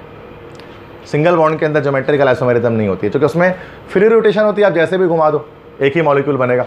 लेकिन आप अगर डबल बॉन्ड हो जाए, अगर पाई बॉन्ड इस्टेब्लिश हो जाए 2 मॉलिक्यूल के बीच में, जैसे 1,2 डाइक्लोरोइथीन, ये 2 बॉन्ड, अब 2 उंगली लेना, 2 बॉन्ड है ये, अब 2 बॉन्ड ऐसे करके जोड़ दिया मैंने, ऐसे करके, अब देखा 2 बॉन्ड, डबल बॉन्ड आ गया यहाँ पे। अब मैं इसको सिर्फ इसको नहीं घुमा सकता क्लोरीन को, ये घुमाऊंगा तो क्या है, टूट जाएगा ये बॉन्ड, टूट जाएगा ना ये बॉन्ड। अब जैसे मैं, हाँ दोनों एक साथ घूम सकते हैं, ये तो ये दोनों हो सकता है, ये ऐसे घूम सकता है, एक नहीं घूम सकता, एक घूमूंगा तो बॉन्ड टूट जाएगा। इसलिए ये एक अलग कंपाउंड है, और अगर ऐसे जुड़ गया तो ये एक अलग कंपाउंड है। बहुत समझ में आ रही है, कॉन्सेप्ट समझो। तो इसलिए इथीन के अंदर ना, अल्कीन्स के अंदर हमारे पास अलग अलग, ऐसे जुड़ गया तो अलग है, ऐसे जुड़ गया तो अलग है। अब अगर ऐसे जुड़ा हुआ है इस तरह से, तो दोनों आसपास है ना भाई, ये वाला अल्कीन कहलाता है सिस अल्कीन, सिस क्योंकि आसपास है, करीब करीब है। अगर ऐसे जुड़ गया तो दूर हो गया ना, क्लोरीन दूर हो गया, दिस इज ट्रांस, इतना समझना, ठीक है। तो सिस ट्रांस जो आइसोमेरिज्म है वो सिर्फ अल्कीन्स के अंदर आता है, क्योंकि उनमें रेस्ट्रिक्टेड रोटेशन होती है। अल्कीन्स के अंदर फ्री रोटेशन ऑफ बॉन्ड्स होती है, आराम से जहां मर्जी वहां घुमा दो। लेकिन जो अल्कीन्स होती है उसके अंदर क्या होते हैं, रेस्ट्रिक्टेड रोटेशन होती है। रेस्ट्रिक्टेड रोटेशन से मुराद ये होता है कि वह हर जगह पर नहीं घूम सकते, रेस्ट्रिक्शन होती है उनके अंदर, जिसकी वजह से क्या होता है कि वो, अब उनमें क्या होता है कि हमारे पास सिस ट्रांस आइसोमेरिज्म में ज्योमेट्रिकल आइसोमर्स देखने में आता है। जैसे ब्यूटीन की बात कर लो, जैसे ब्यूटीन से पहले 1,2-डाइक्लोरोइथीन की ही बात कर लेते हैं। पहले इसकी यहाँ देख लो एक एग्जाम्पल आसान सी, देखो बच्चे, एक ये लगा हुआ है, दो ग्रुप्स अटैच हैं, ये डबल बॉन्ड के साथ, और एक आपके पास ऐसे लगा हुआ है, तो देखना समझना है उसको, ठीक है। ये इस तरह से, दोनों का फॉर्मूला सेम है, दोनों ही 1,2-डाइक्लोरोइथीन है, इस दोनों का फॉर्मूला सेम है, स्ट्रक्चर भी दोनों का सेम ही लग रहा है। सेकंड पे इसमें सेकंड थर्ड पे अटैच है, सेकंड थर्ड पे अटैच। हम इसको जब पढ़ाते हैं अपने सिन बोर्ड में तो हम इसमें को फ़र्क नहीं करते, हमें एक ही लगता है, लेकिन ये असल में डिफरेंट है।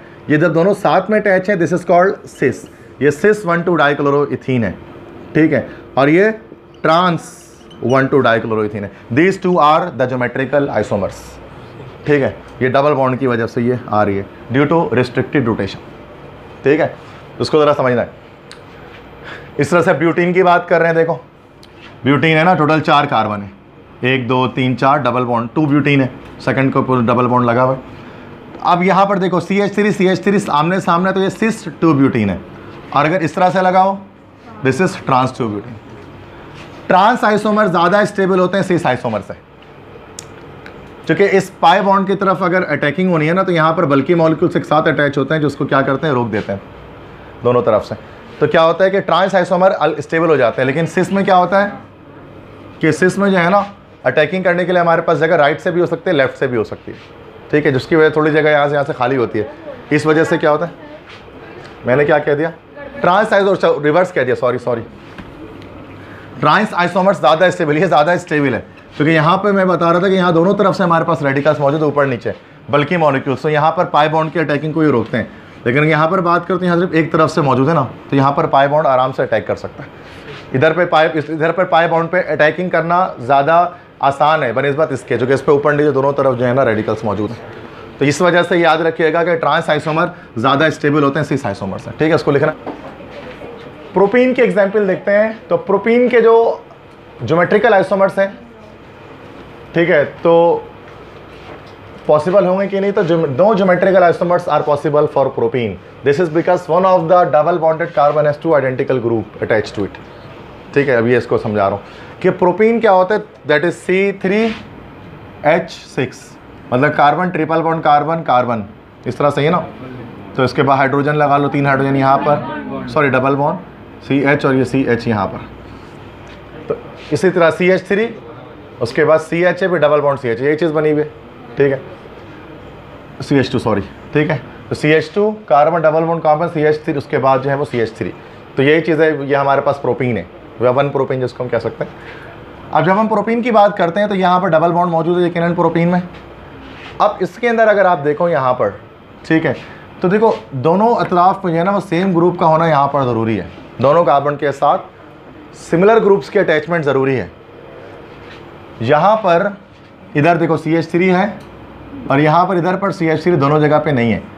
तो सिस या ट्रांस आइसोमेरिज्म जब भी होता है, ज्योमेट्रिकल आइसोमर्स जब भी बनते हैं, जब यहाँ पर और यहाँ दोनों पर जो है ना हमारे पास सेम अटैच, क्योंकि अब अगर आप इसको घुमा भी दोगे तो H ऊपर और H नीचे आ जाएगा, तो बात तो सेम ही रहेगी, फ़र्क नहीं आएगा कोई। तो यहाँ पर CH3 तो यहाँ पे भी CH3 होना चाहिए, तब जाकर क्या हो सकता है कि हमारे पास जो है वो स्ट्रक्चर या इसके जो आइसोमर्स ज्योमेट्रिकल आइसोमर्स पॉसिबल हो सकते हैं। तो दोनों जगह पर जो है वो ग्रुप्स हमारे पास जो है वो सेम यहाँ पर होनी चाहिए, या यहाँ पे तो ट्रांस या सिस बना लेते हैं, ठीक है। तो इसलिए प्रोपीन के ज्योमेट्रिकल आइसोमर नहीं होते हैं। तो यहाँ पर डबल बॉन्ड अगरचे है फिर भी नहीं होता है, क्योंकि सिर्फ डबल बॉन्ड होने से नहीं होता है। डबल बॉन्ड होने के साथ आपके पास सेम ग्रुप्स पे एटम्स चाहिए दोनों कार्बन एटम्स के साथ, ठीक है। उसके बाद 3 हेक्सीन है, 3 हेक्सीन, थर्ड कार्बन पे हेक्सीन है। As each double bonded carbon atom is attached to 2 different group, this compound shows geometrical isomerism. अब इसके अंदर होता है ज्योमेट्रिकल आइसोमेरिज्म, ठीक है। कैसे? 3 हेक्सीन, हेक्सीन क्या होता है भाई? टोटल 6 कार्बन, 1 2 3 4 5 6 और थर्ड पर डबल बॉन्ड है, ठीक है। और ये आपका देखा जाए तो इधर पर अगर आप देखो कार्बन के साथ C2H5 यहाँ अटैच है, इस कार्बन के साथ C2H5 अटैच है, तो ये स्ट्रक्चर बना लिया C2H5 carbon double bond carbon C2H5, ठीक है, आगे गया, ठीक है। अब यहाँ पर देखो सेम ग्रुप से अटैच थे, तो ये आपके पास सिस हो गया और ये आपके पास ट्रांस हो गया, ठीक है। तो ये ज़रूरी है इस तरह से सेम ग्रुप का होना। आइडेंटिकल ग्रुप जब तक नहीं होंगे तब तक यहाँ पर जो है वो ज्योमेट्रिकल आइसोमर्स नहीं होंगे। तो प्रोपीन का ज्योमेट्रिकल आइसोमर पॉसिबल नहीं है, लेकिन ये 3 हेक्सीन का पॉसिबल। क्या? पेंटीन का? अब पेंटीन कौन सा पेंटीन? जैसे 3 पेंटीन, सिर्फ पेंटीन ही कह सकते हैं ना, या 3 हेक्सीन जैसे कहा ना, तो वैसे बोलना है ना, कौन सा 3 पेंटीन तो हो नहीं सकता। 1 2 3 4 5 कहाँ लगा दें? हाँ, नहीं पॉसिबल होगा सर, कैसे पॉसिबल होगा? ग्रुप्स अलग अलग है, नहीं, पेंटीन का पॉसिबल ही नहीं होगा। पेंटीन 3 तो हो ही नहीं सकता ना, पेंटीन 3 हो नहीं सकता ना, तो 2 ही पेंटीन हो जाएगा वहाँ से। अगर आप यहाँ लगा दोगे तो ये 2 पेंटीन हो जाएगा ना, हेप्टीन का नहीं होगा, ऑक्टीन का हो जाएगा। हाँ, नहीं होगा, फिर भी सेम ग्रुप्स का होना ज़रूरी है, सेम ग्रुप का होना ज़रूरी है, आइडेंटिकल ग्रुप्स का होना ज़रूरी है। सिर्फ वो कंपाउंड सैचुरेटेड तो होगा, लेकिन उसमें ज्योमेट्रिकल आइसोमेरिज्म एग्जिस्ट नहीं करेगी। जैसे आप हेप्टेन का बोलोगे तो हेप्टेन में 1 2 3 4 5 6 7। अब देखो यहाँ पर 1 2 3, यहाँ पर अगर आप लगा देते तो इधर पर 2 कार्बन है, इधर पर 3 कार्बन है, आइडेंटिकल नहीं हुआ ये, ठीक है। यहाँ पर लगा देते हैं तो इधर पर जो है वो 3 कार्बन, इधर पर यहाँ डबल बॉन्ड है ना, इधर पर 2 कार्बन, तभी भी आइडेंटिकल नहीं हुआ। एक एक को छोड़कर होगा, फिर ऑक्टेन में हो जाएगा, है ना। 1 2 3 4 5 6 7 8, 1 2 3। ऑर्डर इवन का सिस्टम समझ लो यार, कि इवन में हो रहा है, ऑर्डर में नहीं हो रहा, इस तरह से याद रखो, सिंपल, ठीक है। तो ये है कि प्रोपीन में नहीं एग्जिस्ट करेगा और इसमें हेक्सीन में 3 हेक्सीन में कर रहा है। तो एग्जाम्पल इसके बाद है, consider the case of butene dioic acid. एक तो ब्यूटेन डायोइक एसिड होता है आपके पास, ठीक है। तो हमारे पास टोटल इस तरह से 4 कार्बन हो और एक OH यहाँ पर और एक OH, ये तो हमारे पास ब्यूटेन डायोइक एसिड होता है, 1,4 butane dioic acid, di carboxylic acid है। और अगर यहाँ डबल बॉन्ड अगर हम दोनों के बीच में लगा लें तो ये हमारे पास 1 2, दूसरा 2,3, इसको हम ब्यूटीन डायोइक एसिड कह सकते हैं, क्योंकि डबल बॉन्ड आ गया यहाँ पर। तो इसके अंदर हम देखते हैं कि ज्योमेट्रिकल आइसोमेरिज्म पॉसिबल होगी कि नहीं होगी। देखिए C double bond O, C double bond carbon, एक COOH, एक COOH इधर, अब यहाँ से थोड़ा इस तरफ, तो क्या पॉसिबल है ना इसमें ज्योमेट्रिकल आइसोमेरिज्म। तो ये वाला कंपाउंड आपका ट्रांस हो गया, और अगर दोनों एक तरफ आ जाए तो क्या हो जाएगा? सिस हो जाएगा। अच्छा, कंपाउंड्स के नेम भी अलग अलग कॉमन में हो जाते हैं। जैसे ये ट्रांस ब्यूटीन डायोइक एसिड कहलाएगा ये ना, जिसको जो है फ्यूमेरिक एसिड हम कहते हैं कॉमन में। और ये अगर सिस आ जाए तो ये हमारे पास मैलिक एसिड कहलाता है, जो एप्पल शेप में होता है मैलिक एसिड, ठीक है। तो मैलिक एसिड जो होता है that is sis butene dioic acid, मतलब एक ही तरफ दोनों अटैच हैं, और ट्रांस में अलग अलग है। अच्छा, मैंने बताया था आइसोमर्स की अच्छा प्रॉपर्टीज़ भी डिफरेंट हो जाती हैं, सिर्फ अरेंजमेंट से। अब बोलोगे सर कंपाउंड में फ़र्क आ रहा है, तो बिल्कुल आ रहा है। जैसे इसकी मेल्टिंग पॉइंट 130 डिग्री है, इसकी 288 डिग्री सेंटीग्रेड है, तो डिफरेंस आ जाता है। वो बताते हैं, मैंने स्टेबिलिटी वगैरह का बताया तो फ़र्क आता है। साइक्लो कंपाउंड्स के अंदर भी आप देख सकते हैं कि यहाँ पर जो है वो साइक्लो कंपाउंड्स के अंदर भी, साइक्लिक कंपाउंड्स के अंदर भी हमारे पास आइसोमेरिज्म एग्जिस्ट करता है, ठीक है। जैसे 1,2 डाइमिथाइल साइक्लोप्रोपेन 2 आइसोमेरिक फॉर्म्स में एग्जिस्ट करता है। 1,2 डाइमिथाइल साइक्लोप्रोपेन, वो 2 हमारे पास आइसोमेरिक फॉर्म्स में एग्जिस्ट करता है। 1,2 देखो ये साइक्लोप्रोपेन है, टोटल 3 कार्बन, ठीक है, साइक्लोप्रोपेन साइक्लिक स्ट्रक्चर में। 1,2 डाइमिथाइल तो 1 पर मिथाइल 2 पर मिथाइल, ठीक है। अच्छा, अब यहाँ पर एक मसला यहाँ पर आता है कि डबल बॉन्ड नहीं है। साइक्लोप्रोपेन्स के साथ मामला ये होता है कि साइक्लो अल्केन्स जो होते हैं उनमें आइसोमेरिज्म देखने में नहीं आती है। अल्केन्स में नहीं आती है, लेकिन जो साइक्लो अल्केन्स है ना उनके अंदर ज्योमेट्रिकल आइसोमर्स होते हैं। क्यों होते हैं? क्योंकि उसमें साइकिल बनी हुई होती है। अगर वहाँ पर बॉन्ड आप घुमाएंगे ना साइकिल में तो क्या होगा, रिंग टूट जाएगी, रिंग ब्रेक हो जाती है। तब यहाँ पर अगर आप बॉन्ड को घुमाएंगे ना यहाँ से तो रिंग टूट जाएगी। इस वजह से क्या होता है, साइक्लो अल्केन्स, ये लास्ट ईयर आया था MD कैट में, ठीक है, ये वाला सवाल MD कैट जो हुआ था ना 2021, जो मैं बता रहा था जिस पर हुआ कि भाई 2020 सॉरी 21 तो अभी 2020 में, तो ये क्वेश्चन आया था जिसमें कि साइक्लो आप देखोगे ना तो उसमें इस तरह के शेप्स बने हुए भी हैं क्वेश्चन के अंदर, कोई क्वेश्चन था तो उसमें क्या था कि पूछा जा रहा था कि इसके आइसोमर्स पॉसिबल है कि नहीं है। तो यहाँ पर ये आइसोमर्स जो उसके बन रहे हैं ना, देखो यहाँ पर दोनों एक ही तरफ चुके मौजूद हैं, तो ये सिस यहाँ पर है, ठीक है। अगर एक CH3 ऊपर और एक CH3 इस तरह से नीचे अगर लगा हुआ है यहाँ पर, तो ये हमारे पास हो गया ट्रांस। तो इसके सिस भी पॉसिबल है, 6 साइक्लोप्रोपेन, सिस 1,2 डाइमिथाइल साइक्लोप्रोपेन, ये वाला सिस, और ये ट्रांस 1,2 डाइमिथाइल साइक्लोप्रोपेन। तो सिंगल बॉन्डेड साइक्लो अल्केन्स होते हैं ना, तो उनके अंदर भी ज्योमेट्रिकल आइसोमर्स पॉसिबल होती है। क्यों? चूँकि जब हम सिंगल बॉन्ड के रिंग को रोटेट करते हैं तो रिंग ब्रेक हो जाती है, ठीक है। तो इसमें सिंगल बॉन्ड पे हो सकता है। बहुत सारे बच्चों ने लिख दिया था कि नॉट पॉसिबल होगा, क्यों? चूँकि उनको लगा सिंगल बॉन्ड है, तो ठीक हम पढ़ते हैं कि डबल बॉन्ड में सिर्फ आइसोमेरिज्म एग्जिस्ट करते हैं ज्योमेट्रिकल। तो यहाँ पर सिंगल बॉन्ड साइक्लिक लगे हैं तो वो भी फ्री रोटेशन नहीं कर सकते, ठीक है। हाँ, अगर असाइक्लिक है सिंगल बॉन्ड तो फ्री रोटेशन है, मैंने बताया नहीं, यूँ घूम सकते हैं। अच्छा, एक यहाँ पर आप देखो, इसका यहाँ पर इधर आ जाओ, 1,1 डाइमिथाइल साइक्लोप्रोपेन दिख रहा है, 1,1 डाइमिथाइल साइक्लोप्रोपेन। यहाँ पर इसका पॉसिबल नहीं है।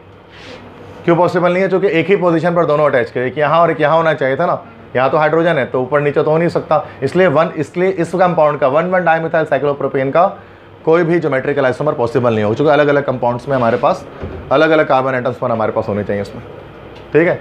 तो इनके पॉसिबल है, इनकी पॉसिबिलिटी नहीं है। देखो, स्टेबिलिटी का फर्क मेल्टिंग पॉइंट से नहीं होता, स्टेबिलिटी रिएक्टिविटी के ऑर्डर के लिहाज से बात की जाती है।